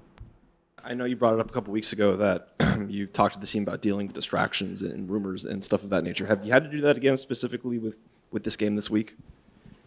I mean, I haven't even talked about it to them, and I haven't had one of them. And I think I'm pretty close to the players where they walk by or they say something, like if it was on their mind, they'd make a joke or something. I don't think it is. I think that they're very focused on what to do. Again, I said it's a different age nowadays, like when I addressed it a couple weeks ago. And I certainly don't think it was a distraction since. We won Oklahoma, South Carolina, played really well last week. I just said, hey, this is kind of the world that you're in. You guys now are used to this where players didn't used to, I mean, these guys get way more of it than I do. They get calls on Saturday night after games from other coaches talking about next year and how much money they have for them and their plans for them and their system. So I don't think it's that big a deal. Yeah, isn't that weird that he thinks this athlete is so in tune with how the world works? It's not as big a distraction as it was maybe just 2 or 3 years ago because of what he just said, that they get home from beating, who had they beat last week? Somebody 49-0. The Citadel. And they get back to their dorm, hitting a shower before they go down the square, and they're getting calls from other coaches about how much money they have for you. Hey, if you want to hit the portal, get more opportunities. Now, that can be distracting. You're thinking about the future. Lane Kiffin, people aren't as tied to their coach as much as they used to be, in my opinion. Well, I would agree. Yeah, but Lance, real quick, I think if they are, though, tied to Lane Kiffin, you know what they're probably thinking? I'll just transfer with him to Florida. Yeah, if I like Lane Kiffin, I'll go play at Florida with him. Wherever he goes, or I'm LSU, going. Or I'll stay here at Ole Miss if he stays here. I also think we get focused on things, and believe it or not, the 18, 19, 20-year-old mind works way differently than we do, right? So I'm not real sure how focused they are on things that we're focused on. Yeah, I think we overvalue that a lot. We talk about it a lot on the show about franning it up. We bring it up a lot. Yeah. So I don't know what's real and what's not real anymore, but I saw something on social media. Did somebody ask Lane's kid about whether or not he's going to take a job? And then a lot of people got upset. Which one? Knox on the recruiting trip to Alabama last week? Was that it? I don't know. I don't know. Knox was. Yeah, I just heard that somebody, did ask Knox whether or not his dad was going to take a certain job or whether he was going to be an Ole Miss. Okay. First story I see, Knox Kiffin drops quote about Lane Kiffin's job status amid coaching rumors. I'll try to read the story and find the quote. Yeah. While you're doing that, our show being brought to you by Dr. B. Dr. B, best in the business. You start to thin out. You want to maintain what you've got. You've got to be preemptive. Not only maintain, but grow some back. Our man, Dr. Beckenstein, he is the best in the business. 205-319-0316. I do the non-invasive treatment 3 times a week, 30 minutes each time on the couch. That is it. Hair is more than doubled in thickness. Stop wasting money and time, and stop wasting money and critical time While you're losing hair on treatments that aren't working for you, go see Dr. Beckenstein and that great staff. Find out what will work for you. T3's got that test. Easy, painless, affordable, takes seconds to perform. Men and women ordering products online don't even know if they work. 205-319-0316 or T3hair.net. Knox, to On 3, Knox Kiffin says it is annoying to get constantly asked whether his dad is leaving Ole Miss. Pointed out that he doesn't think his dad is worried about any of the job stuff until after the season. The quote from Knox Kiffin in the On 3 story. It's definitely a little bit annoying, but I understand they want to know. I don't know anything about it. I don't think he's really worried about anything. He's just trying to go to the playoffs. I don't think he's worried about any of that until after the season. That's from his son, Knox Kiffin, a highly recruited quarterback. They did make it to the playoffs. They played this week over in the state of Mississippi, made a trip down to Tuscaloosa this past week. Yeah, apparently the kid's pretty good. I mean, it's not just the Kiffin name, I guess, right? I don't know. Starting quarterback at Oxford High School, which I think is a pretty good program. Yeah, look, he's Is got it. it. Is it Oxford High he's at, or I think is it a so. private school? I thought he was at Oxford High. You know, Lane played at Fresno State, so he's got it in the blood. I thought he was at a private school over there. I may be wrong. No, Oxford High School, yeah. He transferred to Oxford High School ahead of his sophomore year, so he might have been at a private and transferred into Oxford. Yeah, but he hit the portal. I think he, I don't know if it was an official recruiting visit to Alabama or if he was just tagging along with Landry to come see Witt. See Witt stand on the sidelines? Yeah. All right. That's a little conversation from Lane Kiffin. South Carolina, Texas A&M, Florida, Ole Miss. I don't see either one. Oklahoma, Alabama. I could see that. Texas, Georgia. If all the home teams win this week, we asked Klatt, and Klatt even put it in his Joel Klatt Show podcast. All four of the home teams winning those games, they're all four locked to the playoffs. It feels like. No, I think you know, interestingly with Ole Miss and Alabama, they both face a road game against their arch rival. That is, you know, you're a better team than them, but the last thing you want to do is have to go to your arch rival's place and win a must-win game, right? So take care of business this week, and I'm not saying, don't hear me say that the Iron Bowl doesn't matter. But in terms of going to the college football playoff, that's kind of off the table for Alabama in the Iron Bowl, and the same would be true for Ole Miss in the Egg Bowl. Yeah, so I believe it to be true. So an A&M win, they're in. An Alabama win, they're in. An Ole Miss win, they're in. A Georgia win, they're in. I believe Notre Dame wins, they're in. I mean, this weekend we already think Ohio State and Indiana's in. So we got 7 of the 12 already locked up if those teams win this weekend. I mean, we are pretty deep on the season, though. Yeah. I mean, why are we doing the selection show anymore? We're playing our way in this weekend. Hey, today we have lost, he didn't die, but we've lost the head of the selection committee. Mack Rhodes is now off the committee as he's taking a leave of absence for the Baylor job. So the committee, Jim, doesn't even have a committee head. Yeah. We may not need one. Yeah. I mean, they were already one down, person down, and now they're a chairman down. Somebody else will get elected. I don't think they can add anybody to the committee. So it'll be somebody from the committee that replaces Mack Rhodes as the committee chair? And they just will work with fewer number of people as they move forward. It is remarkable to me that the Michigan athletic director, while navigating one of the biggest scandals in college football history, remained as the committee chairman the whole time, right? Yeah. He never stepped down. Now Mack Rhodes, by rule, can't because he is not an active athletic director at this point. I think maybe one wanted to step down and the other didn't. Yes, I would agree. When we come back, Dan Orlovsky and more on Bama and Oklahoma. The show being brought to you by our friends at Michelson Laser Vision. They take us to the top of the hour, LT. 205-969-8100. Dr. Mark Michelson, Dr. Jen Michelson, best in the business. Make the phone call I made way back in 2003. Had the 2200 vision, was legally blind without the aid of contacts. After the procedure, 2015 vision better than 2020. Make the phone call that I made, 205-969-8100. Ask for Amy Toe. The next round sent you. For more information, michelsonlaservision.com. Honey, a while back, life knocked me flat on my behind. I was hit by an 18-wheeler, and Lord of mercy, it left me hurting. Now, I heard through the grapevine that Alexander Shannara had recovered big money for some people. You been hurt? Can't work? Don't sit there suffering. Call my people at Alexander Shannara Trial Attorneys. Ain't gonna cost you a dime, so pick up the phone and dial 659-777-7777 or go to Shannara.com, because when I called, Alexander Shannara answered. Call me, Alabama. No representation made that the legal services provided are better than legal services provided by other attorneys. What a matchup we've got, folks. Just nonstop action. The energy is electric and the fans are all in. An intense game like this calls for a Coca-Cola. Ah, crisp and refreshing. That's a game changer. Yeah, that taste scores every time. And just like that, they're back at it. Passionate fans and an ice-cold Coca-Cola. Now that's a winning combo. No matter the team, no matter the sport, everyone knows fan work is thirsty work. Enjoy a Coca-Cola. What are you waiting for? It's non-stop gaming action at Birmingham Racecourse Casino. Come play more than 900 of the latest and greatest games around, featuring fun bonuses and big jackpots.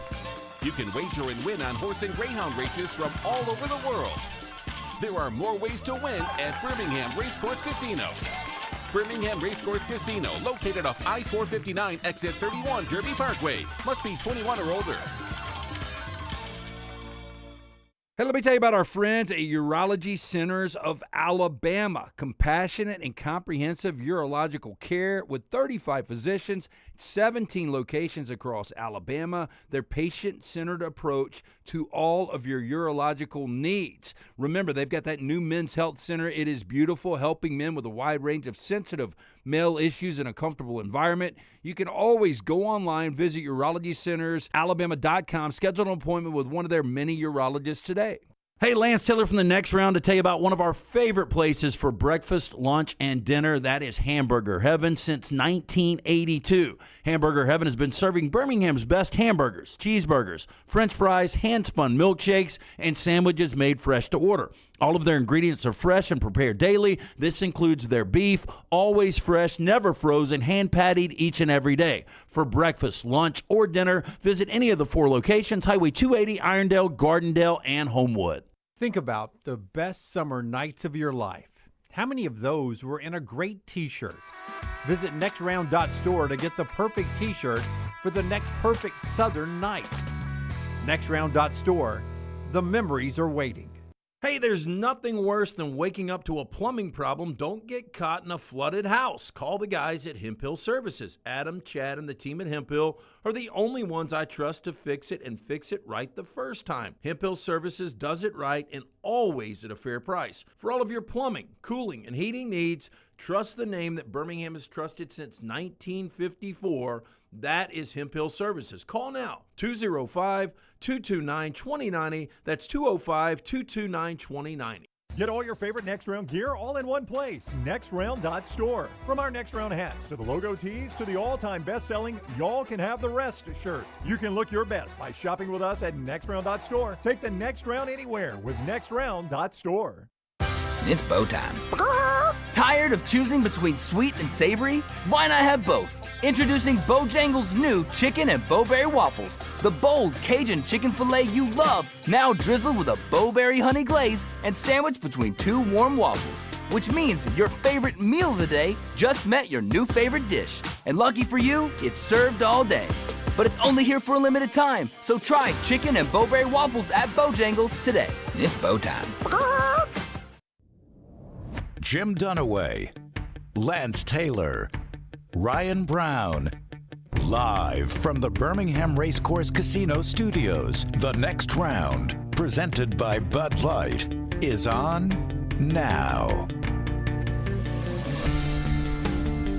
The final hour of the show, always brought to you by our friends at Champy's World Famous Fried Chicken. We're about to talk more about the tailgate experience that you can have with Champy's at the biggest game. You're about to hear about Oklahoma and Alabama on the field, but Oklahoma and Alabama pregame, perfect 2:30 kick. So you can get over there and enjoy the tailgating. Plenty of time to do that. Not the bad 11 o'clock. 2:30 and night games are the better tailgating times, and you get that this week in Tuscaloosa with Oklahoma in town, and take some good southern fried chicken with you to the game. The hand-cut chicken fingers are huge. They're about the size of Tyler's arms, right? They're that big. Tyler's got close. Roughly. Yeah, Roughly okay. that big. And then the chicken is brined overnight, cooked to order, juicy to the bone. The Mississippi Delta recipe tamales is perfect. Highway 119, open for lunch and dinner, champyschicken.com. Last year, it was a win for Oklahoma in Norman. Now they're in Tuscaloosa. Kalen DeBoer talks about using last year's loss in Norman for this week's game. You know, we have a lot of new players on the team, so there are players that didn't experience that. The ones that did certainly better remember and understand that, more importantly, that you're facing a really good program that, you know, obviously we went to their place and, got beat up pretty good last year, and that's who's coming to town this week. And so, Coach Venables done an amazing job instilling a culture there. And, we know got a team that is coming here hungry. They're in the hunt for a lot of different things as far as reaching their goals. But, for us, we do then try to make sure that we always are focused on really this team being, what we're centered on and us improving. And that's the focus is, again, how did we get to this point this year to where we've had the success? What's it going to take to be our best on Saturday? And so again, you try to hone in on that, but you can't help but remember, the past. And those questions that you asked just now were also asked, a few weeks ago when we played Vanderbilt and so forth. And so, our guys, should remember that because our experiences help us be better the next time around. To his point, Vandy a loss last year, win this year. Tennessee a loss last year, win this year. This completes the revenge tour if they're able to get Oklahoma this year. Toughest game based on Oklahoma's defense, I think. Toughest game of Alabama's schedule? Just of the revenge tour. Yeah. Oh, of those three, yes. Yeah. Now, you said you thought it might be the toughest on their schedule. I think you make a case that it's their toughest game on the schedule. More so than at Georgia. Yeah, I just, Mateer, the sad thing is we talk about the thumb, and you heard Gabe Ikard talk about the same thing, but 68% completion percentage versus non-SEC, 9 touchdowns, 3 interceptions, versus SEC, 61%, 5 touchdowns, 4 interceptions. The numbers are the numbers. So the competition, when it got real for Mateer, hurt thumb or not, they haven't been good, and this offense isn't very good. I think it's probably going to be a rock fight. You just said that about the offense not being very good. How much have you been impressed with Arbuckle's play calling in the big games? Well, me either. The Ole Miss game is the one I look at. Satania had the big, I think it was on a screenplay. But outside of that, the offense, I don't know. I don't know how many weapons they've got, though. I think Xavier Robinson's pretty good. They don't have great weapons, though, on the edge. They're 11th in total offense, which is yards per game. You say big games, Jim. 408 and 24 points against Michigan. It's pretty good. You'll take that, right? Way early in the year, healthy it was. Mateer. 303 and 24 points against Auburn. And before you say, well, Auburn's not a big game, it was then. When that game was played, that was game number 4 of the year. That's before Auburn had their precipitous fall off. The Red River Shootout, 258 yards and 6 points, and a loss there. Ole Miss, 359 and 26 points, and a loss there. And then Tennessee, 351, 33 points, and a win. Yardage-wise, they haven't really torn it up in those big games. I would agree with you. Now, on the road, take out the neutral site loss. True road games this year, they've beaten Tennessee their last game because they're coming off a bye. 33-27, yep. Good win at Neyland. Did they play at Temple this year? They did play at Temple 42-3. Yeah, at the Link. They played at South Carolina 26-7. This is only their 4th road game. Yeah, but they're 3-0 in true road games. They are, but the Tennessee win was impressive. Temple, South Carolina, and Tennessee. I was about to say Tennessee's really the only one I would say. Yeah. Okay, now look. Alabama went and barely beat South Carolina. The good news is it's DeBoer against a ranked team. It's DeBoer and Brian Denny where he's 12-0. So and it's part of the revenge tour that we talked about.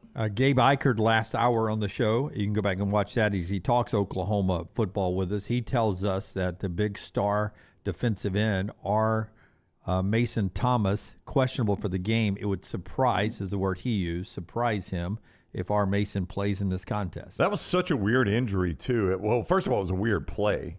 And then our Mason Thomas is returning that kick.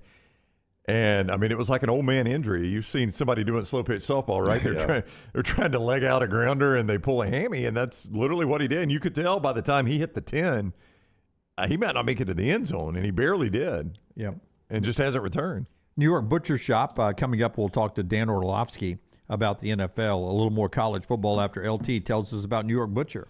Hey, if you are planning Thanksgiving, the one thing you don't want to do is get in the kitchen when you can have Just an incredible feast right there at your fingertips that you can pick up from our friends at the New York Butcher Shop. 2 locations, Cobb Heights, the original right there, Highway 119 in Greystone. They have got the turkeys, whether it's fresh, smoked, or brined. You can order yours today. Both locations, Cobb Heights, 205-970-7300. The Greystone location, 205-703-8825. Make sure you tell Jim and that great staff of Butchers the next round sent you. You can save time in the kitchen with a wide selection of chef-prepared side dishes as well, from the cornbread, dressing, mashed potatoes, green bean casserole, sweet potato casserole, giblet gravy, and homemade cranberry sauce, and desserts like the pecan pie, apple cobbler, pumpkin pie, peach cobbler. Don't wait until the last minute. Call, get your dinner celebration planned out today from our friends at the New York Butcher Shop. Hey, and again, tomorrow we're live at Innisfree. Brownie and I will be there with some special guests at Innisfree tomorrow. LT will be joining us remotely as we're with our friends at Bud Light on the road again for our Friday show that moves to 11 o'clock. So 11 to 2 tomorrow at Innisfree in Tuscaloosa. We'll be doing our Pick 3 again that Brooks will have up for you at nextroundlive.com, nextroundlive.com. And I will tell you, one of the games we'll be talking about again tomorrow is Texas and Georgia from ESPN Analytics. Georgia's 2 wins last year, 30-15 in Austin, 22-19 overtime SEC championship game.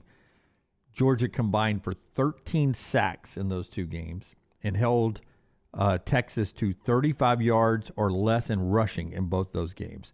Massive numbers there. Combined for 13 sacks, which is more than they have as a team this entire season.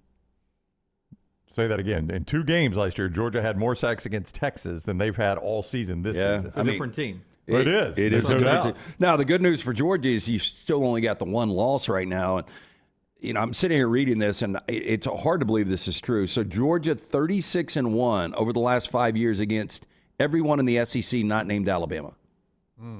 Say that again. 36-1 the last 5 years. Against everybody not named Alabama? Yeah.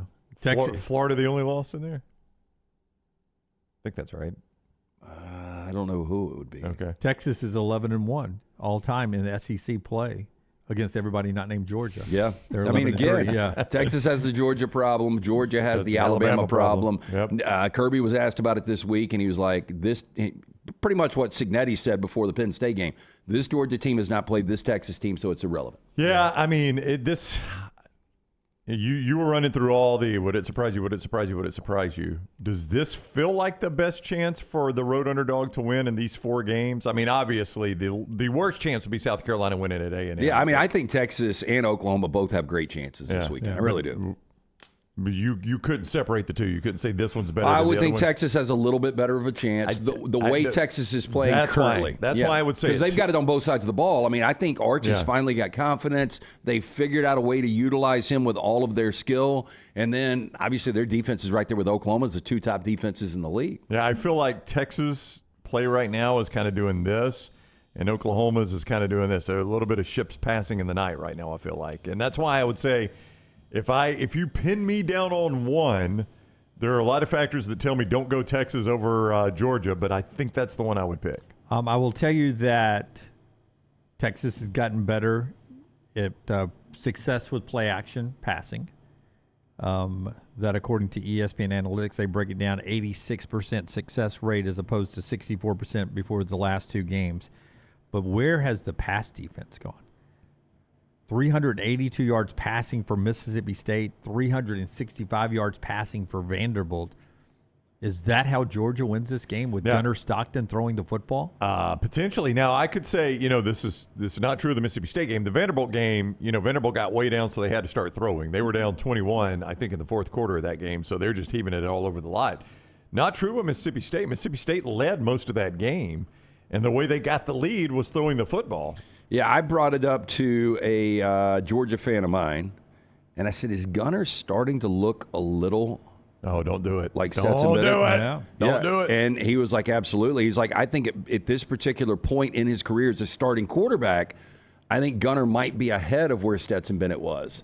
But Gunnar, I mean, both of these quarterbacks are playing with a lot of confidence. And, yeah, I mean, you look up, we talk about Ty Simpson, the incredible numbers, only 1 interception. Gunner's only thrown 2 all year. Yeah, I mean, no, he's protected the ball well. Gunnar Stockton's And I don't know if this continues, but Nate Frazier, the way he ran the ball, when you've got Bowens and Frazier and how they complement each other, if you can consistently find that run game, it's going to open up a lot for Stockton. To your point, Texas secondary at the start of the season, many considered maybe the best unit in football. Certainly the best of that unit. Oh, yeah. Certainly the best secondary in football. And all of a sudden now teams are throwing for 300 plus on them. 365, 382. And not even, with all due respect to Diego Pavi and Blake Shapen, not even the top quarter. I guess Pavi is one of the top quarterbacks in the SEC. I need to quit disrespecting him. But, it's not like it's Ty Simpson doing that or, Gunnar Stockton yet doing that. It's Mississippi State and Vanderbilt doing that. Coaching carousel conversation. The Penn State opening, according to The Athletic. They're moving away from Brian Hartline, the conversation now, and focusing on Eli Drinkwitz and Jeff Brom. On the backside of that, On3 Sports reporting that Louisville is close to working out a new contract to keep Jeff Brom at his school at Louisville there. So Eli Drinkwitz may be the front runner for the Penn State job. Well, you have to do that, don't you? If you're Drink? Oh, yeah. I mean, you can't, I don't think, with all due respect to our friends in Missouri, Jim, you can't stay at Missouri and pass down Penn State, I don't think. Yeah, if I'm Penn State too, Drink's done a really good job there. Brom seems like a really good fit at Louisville, but when you lose at home to Cal this past week, when everything's in front of you. It's a tough one to swallow. And I don't think their losing's over. I think it's a really, really difficult game without Isaac Brown tomorrow night against Clemson. Then you got to go to SMU, and then you got a Kentucky team that, as you've pointed out over the last couple of days, playing their best football. I wouldn't be surprised if they lose all three of these games. That'd be a terrible finish. You read your facial expression there when I say you have to take the Penn State job if you're the Missouri coach, and I felt like you didn't agree. No. Okay, you agree? Yeah. Okay. Yeah, I do. I was just reading expressions. You know what I think of the Missouri job. I don't think it's that good, but Eli's done a wonderful job there. He did say, this week in his news conferences, we have to move on from this playoffs or bust mentality in college football. Says the guy that's not going to make the playoffs this year. You don't want to say that if you're going to take this job because it's either playoff or bust for Penn State. For Missouri, it's a little bit different. Now, Missouri started to taste success, and with these renovations and started to pour money into the program, they're going to expect, because Drinkwitz is going to be victim of his own success. I do think there's only a handful of these jobs he would take to leave Missouri. Yeah, I would say, though, it was Marcello who said it on the show yesterday, Brandon Marcello, the criticism of Eli Drinkwitz, he's done a really good job at Missouri. They're building there, all those things, but what does he not do? He doesn't win any big games. Give me his big game wins. We've done it before. It's Ohio State in the bowl game there. Yeah. Let's get go ahead. Well, I was going to say the only thing I would say about that is he doesn't have talent a lot of times. He doesn't, but that's who you just fired at Penn State, a guy that can't win the big games. Let's talk NFL football with Dan Orlovsky. Game day deserves the great taste of Coke Zero Sugar because fan work is thirsty work. And Dan joins us now on the road. He is with us on the Alexander Shinora Trial Attorneys Hotline. What is up, Dan Orlovsky? How are you, my man? I'm doing great. How are you guys doing? Doing fantastic. Thanks a lot. Awesome. Let's start with tonight's game. We were discussing this earlier. Can you make an MVP case for Drake May, the Patriots starter? Now, Lance made the case for his guy, Matt Stafford, which is a great case to make. But can you make it for Drake May? Oh, that's the easy case. He would be the front runner for me right now, as great as Stafford's been playing. I'll go back to last year with Josh, and if the MVP is not given to the guy who's having the best year, it's given to the guy who's, kind of the most valuable in relation to what's around you. Drake's been absolutely sensational. He's played top 3 quarterback all season long. And listen, Steph's been really good, but Steph is also a receiver that's coming off of an ACL surgery. Kayshon Bouttie's been really good, but Kayshon Boutte isn't this early drafted pick. They've got 2 tight ends that are good players, but on the back end of their career, and the way that Drake is playing, having this team at 8-2, and the moments that he's had situationally, Drake would be my front runner right now. Do I think it's a 3-man race with Drake, Matthew Stafford, and Jonathan Taylor? I do, but I am so impressed with the way that Drake May is playing. It's also how he's going about it, the way that he's asked, or what he's asked to do at the line of scrimmage and getting them in and out of the right place. He's been absolutely sensational. You've probably said this a million times. Unfortunately, the last 2 weeks I haven't been able to watch you with a YouTube dispute. But if you're lining up your top 3 teams in the AFC, because you've got 3 8-2s, is that the direction you would go with Colts, Patriots, Denver, or do you still slide Kansas City in there with Baltimore? I know they're 4-5, but the way they played in the second half last week against Minnesota was really impressive. Yeah, I still say it's probably Colts. I'm on Patriots now. I was a little hesitant, but the situational football that they're playing with is great. If Denver was a little bit better offensively, I would say clearly the 3. But I think it's silly to just ignore Kansas City. That game this weekend is huge because if Kansas City loses, they're sitting at 5-5. They haven't been 5-5 since 2015, and they'd still have to play Colts next week, Chargers again, and Denver again. And this isn't hyperbolic. Like Colts or KC loses this weekend, the playoffs aren't just like this strong take. It's just numerically something that becomes very much so on the table. Is the criticism for Bo Nix fair for that offense? Is it on his doorstep? No, there's no question. The criticism is fair. I think my 2 complaints that have been the majority of this season is 86% of the time when they throw the football, it's from the shotgun. If anybody knows me, I've talked about it this year. You better start putting the quarterback under center more. 86% of the time in the gun, it's just so hard to build a rhythm and timing, explosive plays out of that world. The second thing is his feet are so anxious. They're so frantic. And that's been the case all year. That wasn't the case last year. It is this year. And that's forced them to miss throws. It's forced them to leave clean pockets. It's forced them to not play with any type of feel and rhythm. And so that's going to have to get rectified very quickly, certainly this season, because it's hard to sit there and say that offense is going to perform good enough defenses for them to make a deep run.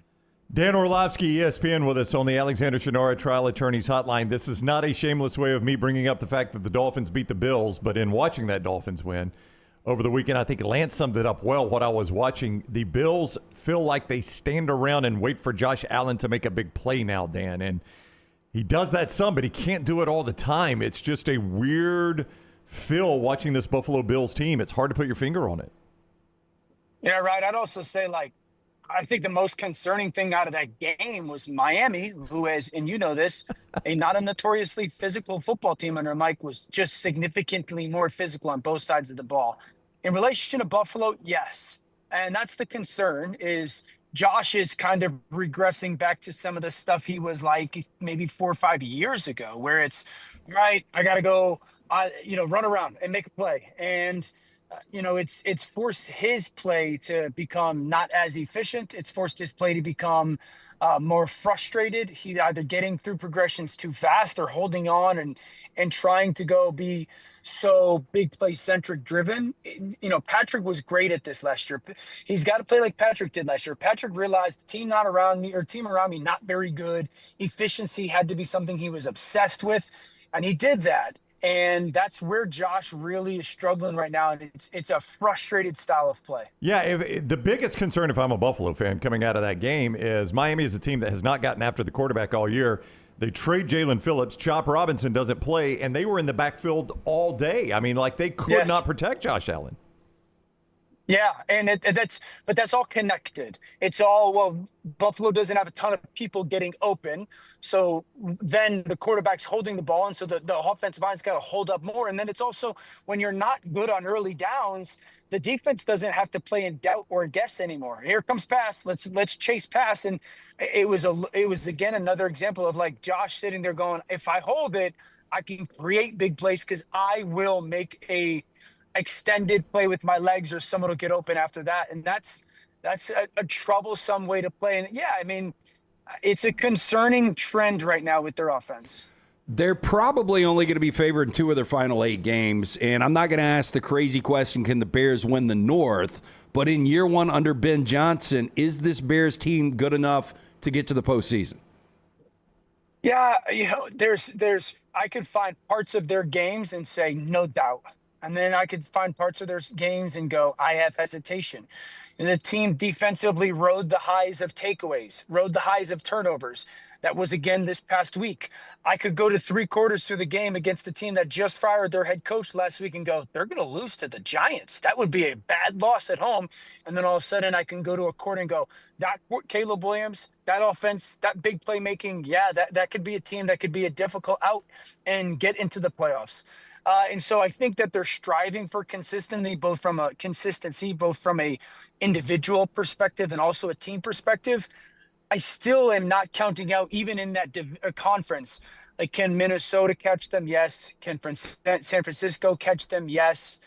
Can Carolina catch them? Yes. So I think they're going to be playing meaningful games in December. That's a very big deal.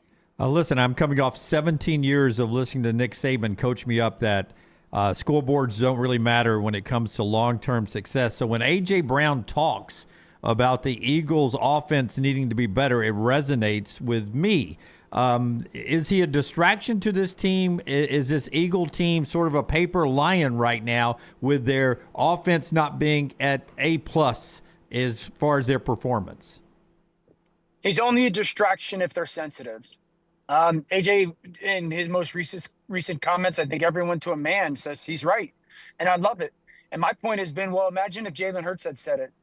Everyone would be, oh my gosh, Jalen, what a leader. I love that fact that he's holding everyone accountable. But AJ says it, and it's a little bit of a negative connotation or talking point. And so he's telling the truth. This team's not going to beat the Rams, the Seahawks, the Bucks, the Lions. And if it's a win or go home game and they play like this, they got to play better on offense.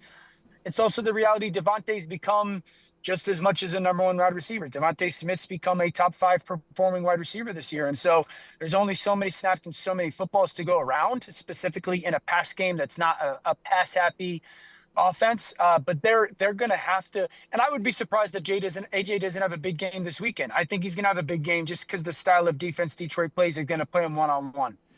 Dan Orlovsky for a few more moments on the Alexander Shinara Trial Attorneys Hotline. The Giants job came open this week. There are a lot of parts that you like about that job for whoever gets it next on the offensive side when everyone is back to full health. There have, and I don't even know how serious this discussion is, but it has been discussed in this part of the country of the possibility of Lane Kiffin. They might take a look at him. Obviously, there's a comfort level with Jackson Dart. Does what Lane Kiffin is doing now at Ole Miss translate to the NFL for you, Dan?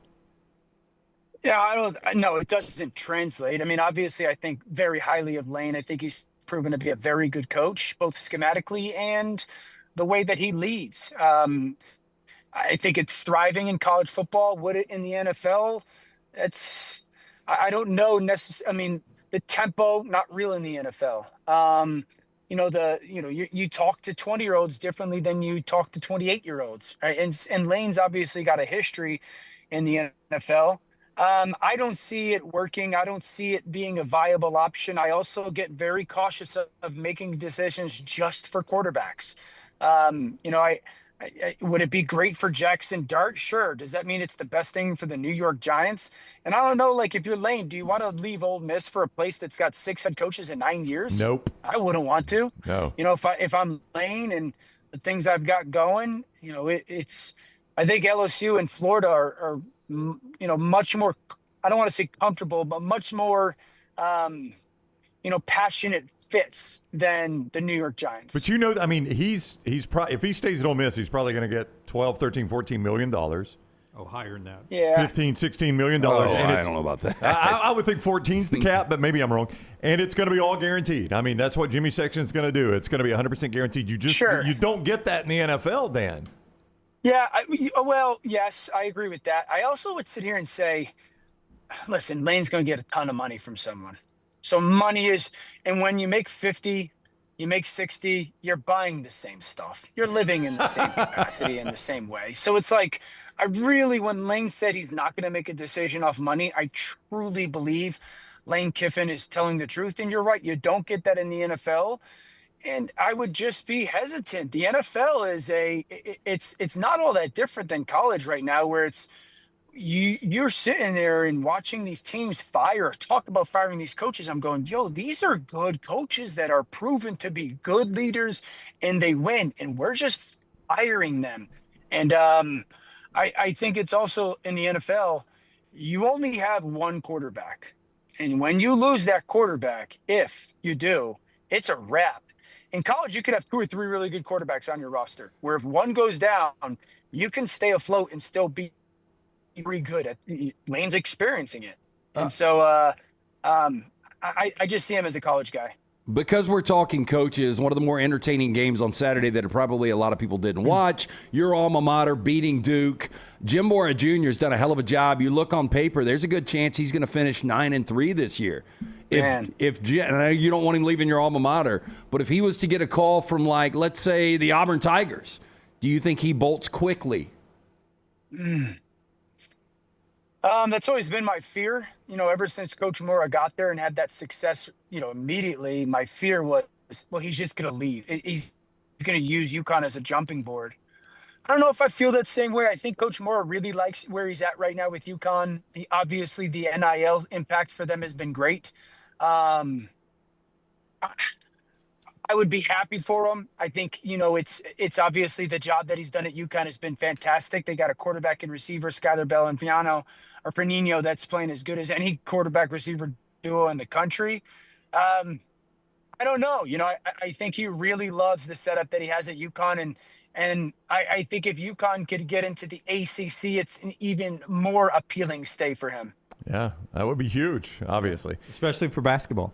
No doubt about it. It'd be huge for the ACC for basketball. I'll get UConn. No offense, Dan. Absolutely. The ACC should be knocking on UConn's door. 100%. I understand I'm an alumni and I'm a biased, but like you've got a top 3 basketball program, and I would say one of the basketball meccas. And you've got a football program that 3 out of the past 4 years has been good, and it's beaten more ACC teams in the last 2 years than your bread and butter Florida State has. That's amazing. The ACC should be going to UConn. It's amazing what he just said is true. That wasn't a shot at Florida State. It's 100% true. I call it New England, Alabama. Absolutely. You're not the only one. All right, he is Dan Orlovsky, ESPN. Thank you for the time, Dan. Have a great weekend, buddy. All right, boys. All right, we'll see you, Dan, with us on the Alexander Shannara Trial Attorneys Hotline. All right, when we come back, we'll get to trash and a little bit more on Bama and Oklahoma. We appreciate Orlovsky being with us. The show being brought to you by our friends at Way to Wellness, your journey to healthy living. I just enjoyed a nice little payday version of the protein bars I get from Way to Wellness. It helps me prevent bad snacking between meals. They're delicious, high protein. That's one of the ways Leslie and her board-certified team can help you out. Just go to their website at planforme.com and see everything they offer you, whether it's injection therapy, meal replacements, or anything. And that comes with no contracts, no sign-up fees, and that first consultation absolutely free. Jumpstart that weight loss with a plan specifically for you, even sleep apnea. They have a way to control your diet a little bit there that may help you with sleep apnea. It's all at Way to Wellness, at planforme.com. Way to Wellness, your journey to healthy living. Take the next round anywhere you go with official Next Round gear. Buy yours today at nextround.store. Honey, a while back, life knocked me flat on my behind. I was hit by an 18-wheeler, and Lord of mercy, it left me hurting. Now, I heard through the grapevine that Alexander Shannara had recovered big money for some people. You been hurt? Can't work? Don't sit there suffering. Call my people at Alexander Shannara Trial Attorneys. Ain't gonna cost you a dime, so pick up the phone and dial 659-777-7777 or go to Shannara.com, because when I called, Alexander Shannara answered. Call me, Alabama. No representation made that the legal services provided are better than legal services provided by other attorneys. All right. It's a beautiful day for football here at the stadium, and we're just about ready for kickoff. Score 0-0. And suddenly, I'm in the mood for a Coke Zero Sugar. Real Coke taste, zero sugar. Now that's a winning combo. Yeah, crisp, refreshing. That hits the spot. When it comes to great taste, Coke Zero Sugar's always on the scoreboard. Coke Zero Sugar. Real Coke taste, zero sugar. Hey, there's nothing worse than waking up to a plumbing problem. Don't get caught in a flooded house. Call the guys at Hemphill Services. Adam, Chad, and the team at Hemphill are the only ones I trust to fix it and fix it right the first time. Hemphill Services does it right and always at a fair price. For all of your plumbing, cooling, and heating needs, trust the name that Birmingham has trusted since 1954. That is Hemphill Services. Call now, 205-229-2090. That's 205-229-2090. Twin Peaks is the best in the game. Here, you're in the red zone for every college rivalry and divisional matchup all season long. I mean, where else are the scenic views as good as your view of the game?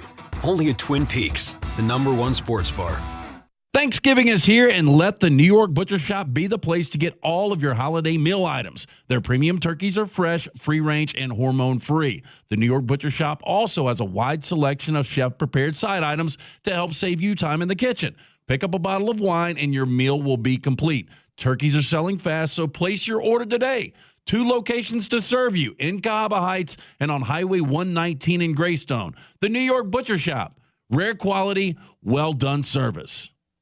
Next Round shirts, Next Round hoodies, and Next Round hats are all in one place. NextRound.store. Find your favorite piece of gear from your favorite show and put it in your rotation. You never know. You might be in one of our videos showing Next Round gear being worn all over the world. Find all your favorite Next Round gear by visiting NextRound.store. Place an order for you and that big Next Round fan in your life at NextRound.store. Look your best at work, at school, at the stadium, or anywhere you go wearing Next Round gear from NextRound.store. Storm season is here. Make sure you have a plan of action in place right now. Greg from Pell City and Storm Restoration Roofing should be your first call when storms hit. Insurance companies love working with Storm Restoration Roofing because of Greg Nelson's name and reputation in the industry. When storms hit, call Greg Nelson. He's local, 205-542-3531. He's the home of the free no-cost roof inspection. Greg from Pell City on Facebook, 205-542-3531. It's Storm Restoration Roofing. It's bow time. Tired of choosing between sweet and savory? Why not have both? Introducing Bojangles' new chicken and bowberry waffles. The bold Cajun chicken filet you love, now drizzled with a bowberry honey glaze and sandwiched between 2 warm waffles. Which means your favorite meal of the day just met your new favorite dish. And lucky for you, it's served all day. But it's only here for a limited time, so try chicken and bowberry waffles at Bojangles today. It's bow time.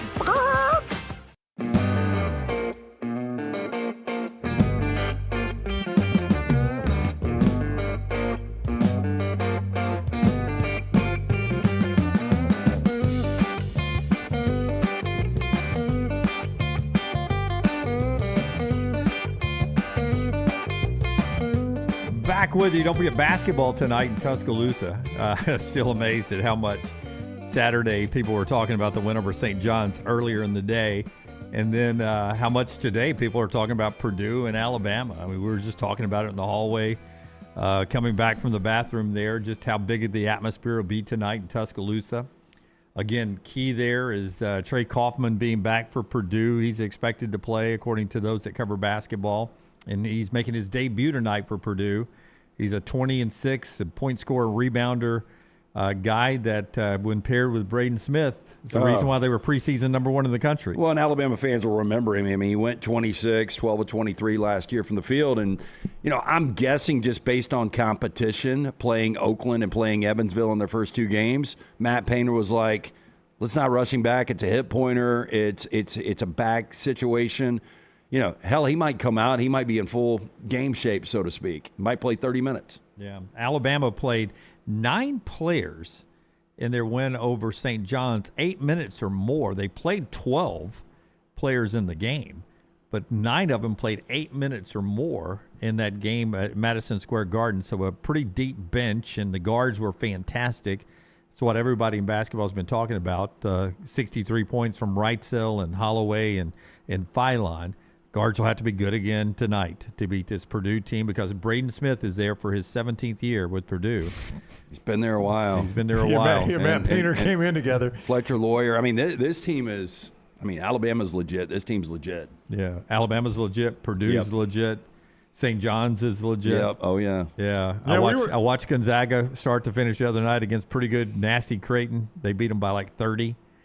They're legit. Yeah, and back to UConn. They're legit again this year. Yeah. It may be UConn's best team since they last won their national championship way back 2 years ago. Yeah, we were just, when Dan Hurley could still coach. Yeah. We were just discussing in that break, in that conversation back from the bathroom with some Alabama fans, what that might do in the rankings if they win this game tonight.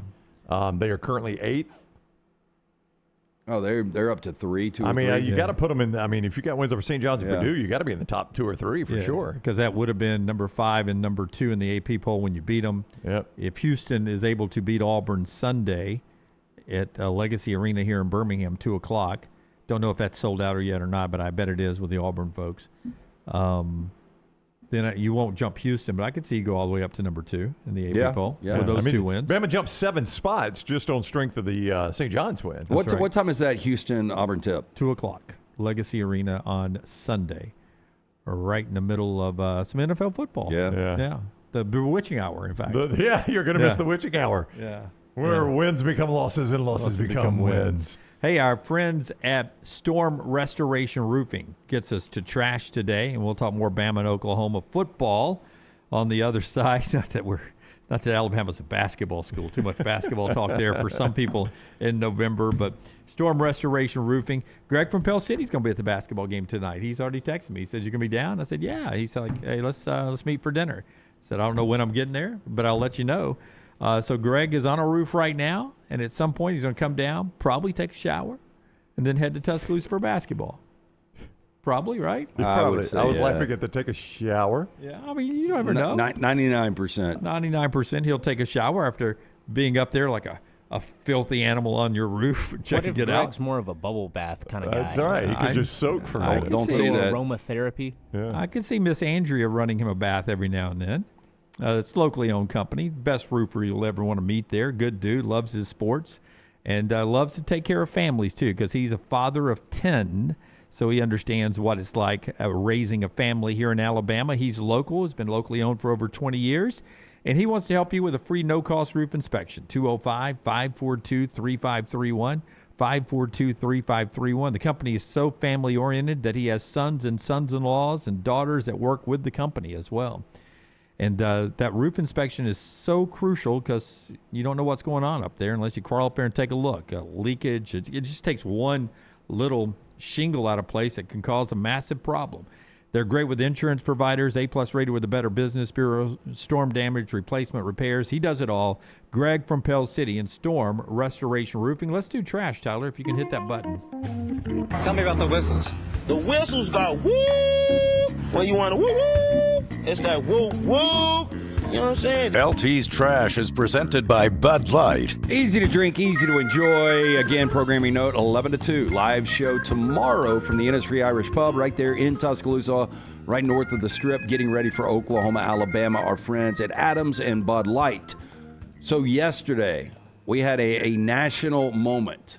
A national moment? Yep. Of what? Scott Bessent. Any idea who this is? Scott Bessent is the Fed chairman or the Secretary of Treasury. Treasury, thank you. Very thank you. good, Treasury though, Secretary. Brown. Yeah, you're welcome. He struck the nation's final penny in a ceremonial minting yesterday. Last one we're ever making? So the penny has been part of the U.S. currency since the very beginning. It was first authorized in the Coinage Act of 1792. For more than 230 years, a penny has circulated through American piggy banks, cash registers, but rising production costs. Look, we do have the greatest nation in the world, but we make some poor financial decisions. You think this is one? Getting rid of the penny? No, I think it's great. This is what makes it. Each penny now costs 4 cents. Well, I thought it was 3. Yeah, well, they said it's nearly 4 cents to make. And what do you guys do with pennies? If I get any pennies, they're left on the counter. Left on the counter, or if I happen to drop them on the way to the car, I don't even check up. That's sad to say. But when I saw this story, I did made sure I had some. You just want to keep some behind? I just want to keep some behind to show the grandkids one day or the great-grandkids one day what a penny used to look like. I would guess if we're not making any more, the value of valuable pennies have to increase, right? If you're not making any more. Yeah. Maybe. I mean, if you can get 4 to 1, if it goes up that much. Yeah. Yeah. I would say this, that also you'll see rounding of prices now to a nickel because eventually it can't be $1.96 anymore. I think what you're going to see, and we had this discussion with somebody that works for a great charity, Folds of Honor. Yeah. But a lot of restaurants and consumers are doing, or businesses are doing the round up. So if I was a business, I would just take on a charity, maybe rotate them out however you wanted to do it, and just give people the opportunity to round up. Publix has done that for years. Yeah. So if my bill's $24.86, I can round up to $25, and the difference goes to Folds of Honor. Yep. And I'm not saying most people, a lot of people are going to do that, though. I mean, because what are you going to do with the change? Exactly. I mean, I'd throw it in my cup holder. Anyway, back in February, President Trump announced plans to halt the production of pennies. He went on to say, quote, "For far too long, the United States has minted pennies, which literally cost us more than 2 cents. Trump wrote on Truth Social, "This is so wasteful, I've instructed Secretary of U.S. Treasury to stop producing the new pennies." How often do you guys pay cash for stuff, though? I was going to ask that same question, Brooks. Certainly not as often as I used to. I am probably, when we started this, I was the guy that always had cash, but it goes down and down and down just because a lot of there's no reason to carry it because nobody takes it. I've always got cash. See, there's this urban legend that federal law says you have to accept cash. I don't know if that's true. You go tell that to Mercedes-Benz over in Atlanta. Mercedes-Benz, if you wanted to pay cash for a car, won't let you. They won't let you pay cash for a car. They do have cash. There are some. I think you can go to a card kiosk. only. There are certain card only ones. Yes. No, I think it's all card only. It's full cash. You can check it. I think you can go to like a kiosk or somewhere where you can give them cash and they'll give you like some kind of card that you can use. That was a very specific example, Mercedes-Benz. No, but that's a big ass venue. You're talking about the stadium. At first, the way you said it, I'm with Tyler. It's like you went to buy a Mercedes recently at Mercedes Atlanta, and you were going to. That'd be sketchy if you just rocked up with $100 grand. That's what I thought you were talking about. $124,000 in cash for my Mercedes. Stadium in Atlanta. Okay, that makes more sense. It is You're a right. cash-only venue. Hell, no wonder you're throwing your pennies away, rich dude. Yeah. No, some of us used that to pay the light bill. To answer Brooks' question, one of the reasons I don't pay in cash is because I don't want a pocket full of change either. Like if it's $1.68, I'm like, I'm gonna have all this change. I may as well just pay with a card. But I may have. I've always got cash on me, not large amounts. Don't mug me. It's always small amounts of cash on me, but if I know I'm going to get a pocket full of change, I don't want that. Yeah, that's the thing. I don't travel with nearly as much cash. Okay, so I don't think you're going to have to worry about a penny shortage as far as you showing the kids and the grandkids one day. An estimated 300 billion pennies are in existence. The move per year, what do you think it will save us in production cost? Well, the U.S. Treasury. I'm going to say it's 4 cents a penny. $780 million. It's not that much. $56 million per year in production cost. We're saving. Cut a little here, cut a little there. $56 million helps. Do you guys remember the ViewMaster as a kid? I do. Yeah. Was that the thing? Yeah. I know loved it. Jeeves does not remember that. Forrester, do you remember the ViewMaster? I know Brooks probably doesn't remember it. I do. Yeah. I had a Batman and Robin that I really liked as a kid. I remember it. It was so easily entertained. It was in 3D when you look at it. So I don't know how they're going to do this, but Mattel is going to actually, they're in production to release a feature film about the 3D image toy that was introduced way back in 1939. I guess that's the one on the left. The one I had was the red one. Yeah, I had the red one too. Yeah, it's pretty easy being a movie. You click on it, and that's the scene you go to. Boom, all of a sudden, it's a time machine. You're into that. So I think that's the way it'll go. Phil Johnston, the writer, director, and producer who worked on animated Disney movies like Wreck-It Ralph, Ralph Breaks the Internet, and Zootopia, is going to pen the script. He went on to say, quote, "ViewMaster was one of my favorite toys when I was a kid. Still is, because it gave me a chance to explore far away worlds without ever leaving my room. I would escape into those slides for hours at a time. No one would yell at me for staring. I want to bring the wonder I felt as a bold-haired kid in the 80s to the big screen, and I'm now working with Mattel, Sony, and Escape Artists, giving me the chance to do just that." Now, we know that Barbie was a massive hit. He-Man is going to be released next summer, June 5th of 2026. Yeah, they're doing Rock'em Sock'em Robots too, aren't they? Yes, I believe that one's been announced, as well Vin as Diesel? a Matchbox Cars movie, and then maybe something else. Boy, Maybe they're trying to remake.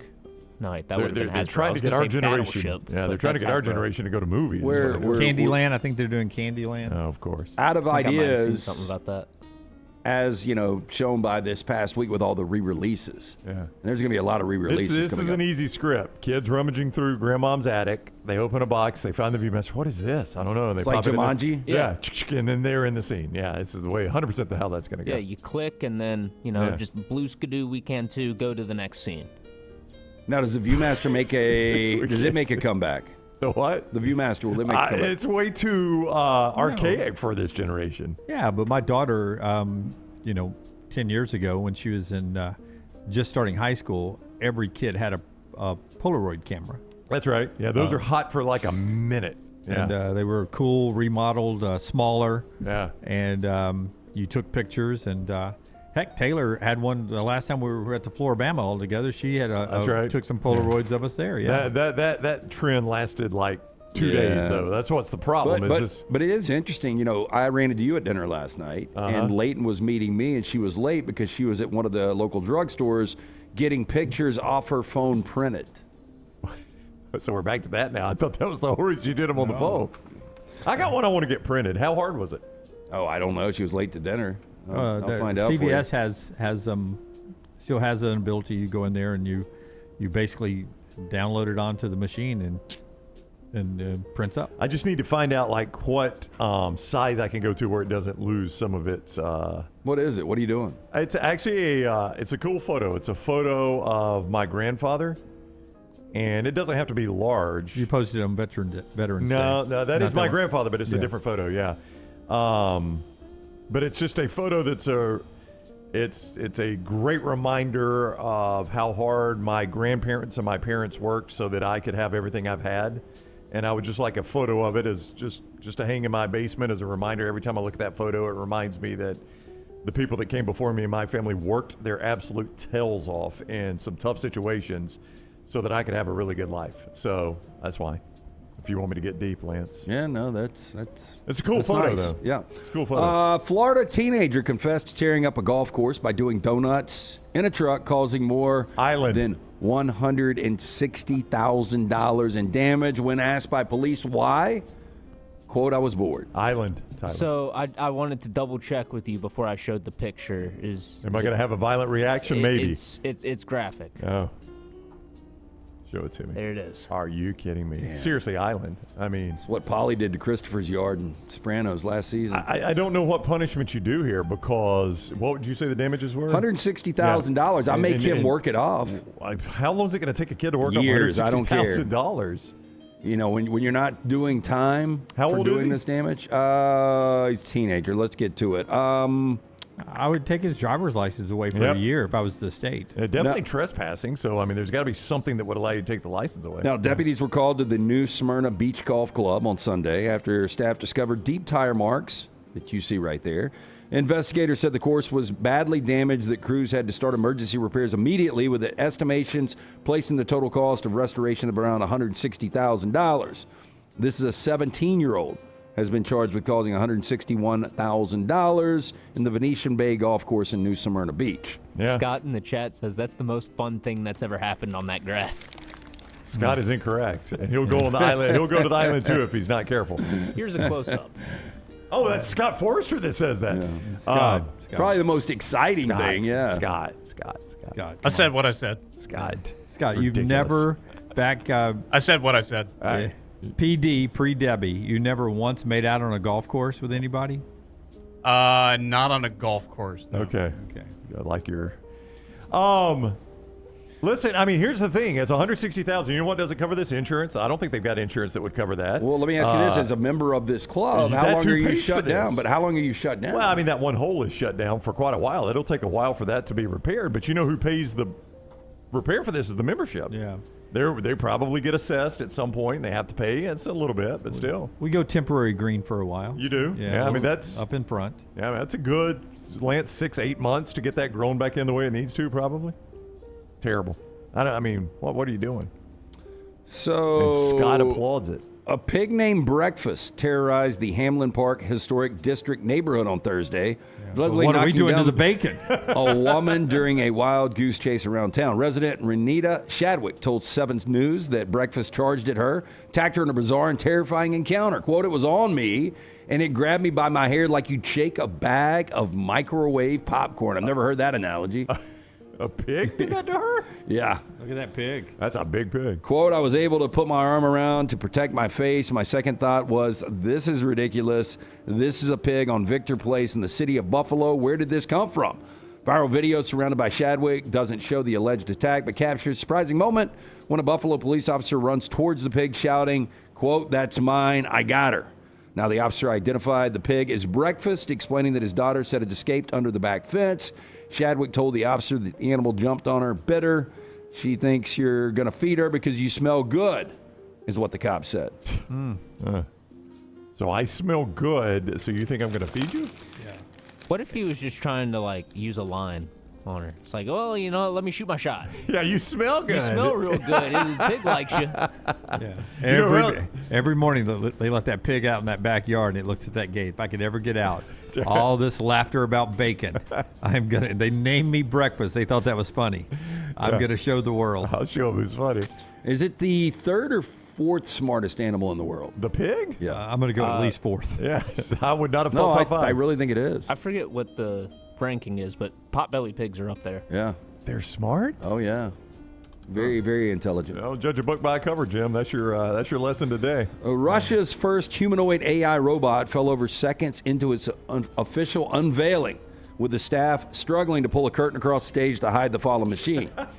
The robot was presented by Russian robotics firm Idol at a Moscow technology event on Monday as part of an effort to showcase the nation's advances in produced AI. Now, the launch was intended to demonstrate Russia's entry into the global race for human-like machines. However, the event took an unexpected turn when the robot, named Aldol, took a few unsteady steps, lost his balance, fell flat on his face, scattering several components across the stage. I watched a YouTube influencer who got one delivered to his house, and like the mirror that sits on the floor length mirror. Yeah. Could not figure that was not a passageway to go down a hallway.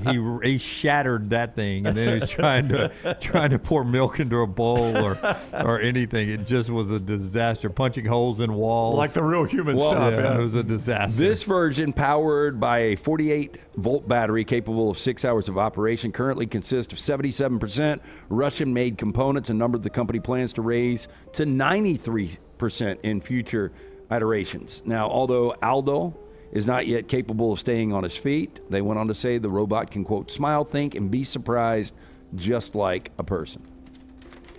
Don't want my robots thinking like a person. Nope, I do not. Smiling maybe, but not thinking. And that's all I got. That's Trash Today, brought to you by our friends at Champy's. They bring you the final hour of the show every day. Sterling and the crew on Highway 119 in Alabaster. Go by there and enjoy that for lunch. They've been open now for almost a whole hour. Cozy atmosphere there. They've been in that building for over a decade, and Sterling has created a great atmosphere for lunch or dinner. It just feels like you're eating with friends, family. It's almost an in-home atmosphere dining experience. And great happy hours as well. The chicken's brined overnight, cooked to order, piping hot when it comes out. The hand-cut chicken fingers, in-house made sides and dessert. It is fantastic, and you can enjoy that at your tailgate as well. Champy'sChicken.com, Champy'sChicken.com. Let's end with a little conversation about Alabama and Oklahoma this weekend. If you can give me cut number 2, Tyler, Kalen DeBoer. He's getting asked about the horizontal pass game being an extension of the run game. Everybody's still trying to figure out how Alabama can run the football more, whether it should be a big concern or not. So Kalen DeBoer gets asked about the horizontal pass and the run game and how it all works together. There's kind of this coaching cliche that, the horizontal passing game can be an extension of the run game. I'm curious, do you buy into that? Is that something that could kind of lead to more, shots downfield if the run game isn't working? Yeah, I mean, totally. I think that's a lot of what our offense has done over the years. But you still want to be better in the run game than what we are, and we have been. So I don't think it's a systematic thing that we have with our structure. But you want to make a defense have to defend everything from sideline to sideline, and have them be concerned about what you're going to do vertically. And so we can talk forever I would love to, because I love that part of it, the style and the schematics of it. But you saw in the game the other day. I mean, we had tight ends catching it on perimeter screens off of some runs. Isaiah Horton had some just different things to stretch the defense this way, to open up seams, to be able to run the football, and then the run game opens up the play action, which is now more of the vertical piece, and even your screens and goes and things like that. That's a part of, I think, what most good offenses do. Well, I tell you what, and I know it's not Alabama. LSU tried to screen Alabama to death to start that game the other night. I was stunned how many screens they were running. But you've seen Alabama do that. I mean, the dump out to Jam Miller is kind of a modern-day tall sweep, is it not? I mean, if I get Jam Miller out on the corner in open space, that's kind of what you were trying to do with the tall sweep back in the day. I think they only threw it to him 3 times, though. Yeah. I do think this is going to be a tough game. I think Alabama will win, but if they win, I think they got to win with defense. I mean, fact of the matter, in 6 conference games, Alabama's only scored 30-plus in 2 of those games.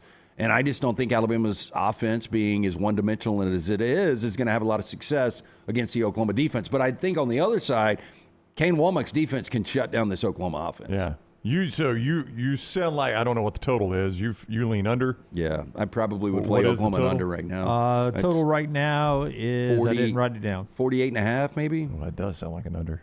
Yeah. You feel under, Jim? I have no feeling, truthfully.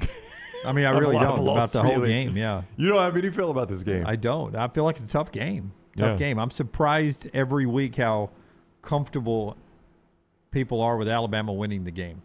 I'm comfortable with winning the game. Alabama winning the game. I'm not like overly. I mean, I'm not like betting my house on it right now. Yeah. If I was going to bet my house on one team in the SEC this week, it'd be Ole Miss. Yeah, this is the only time I have felt like I don't know. I know, but if you go back, South Carolina was not comfortable. No, far from it. Yeah. Total's only 45.5. 45.5. Yeah. Well, who was before that?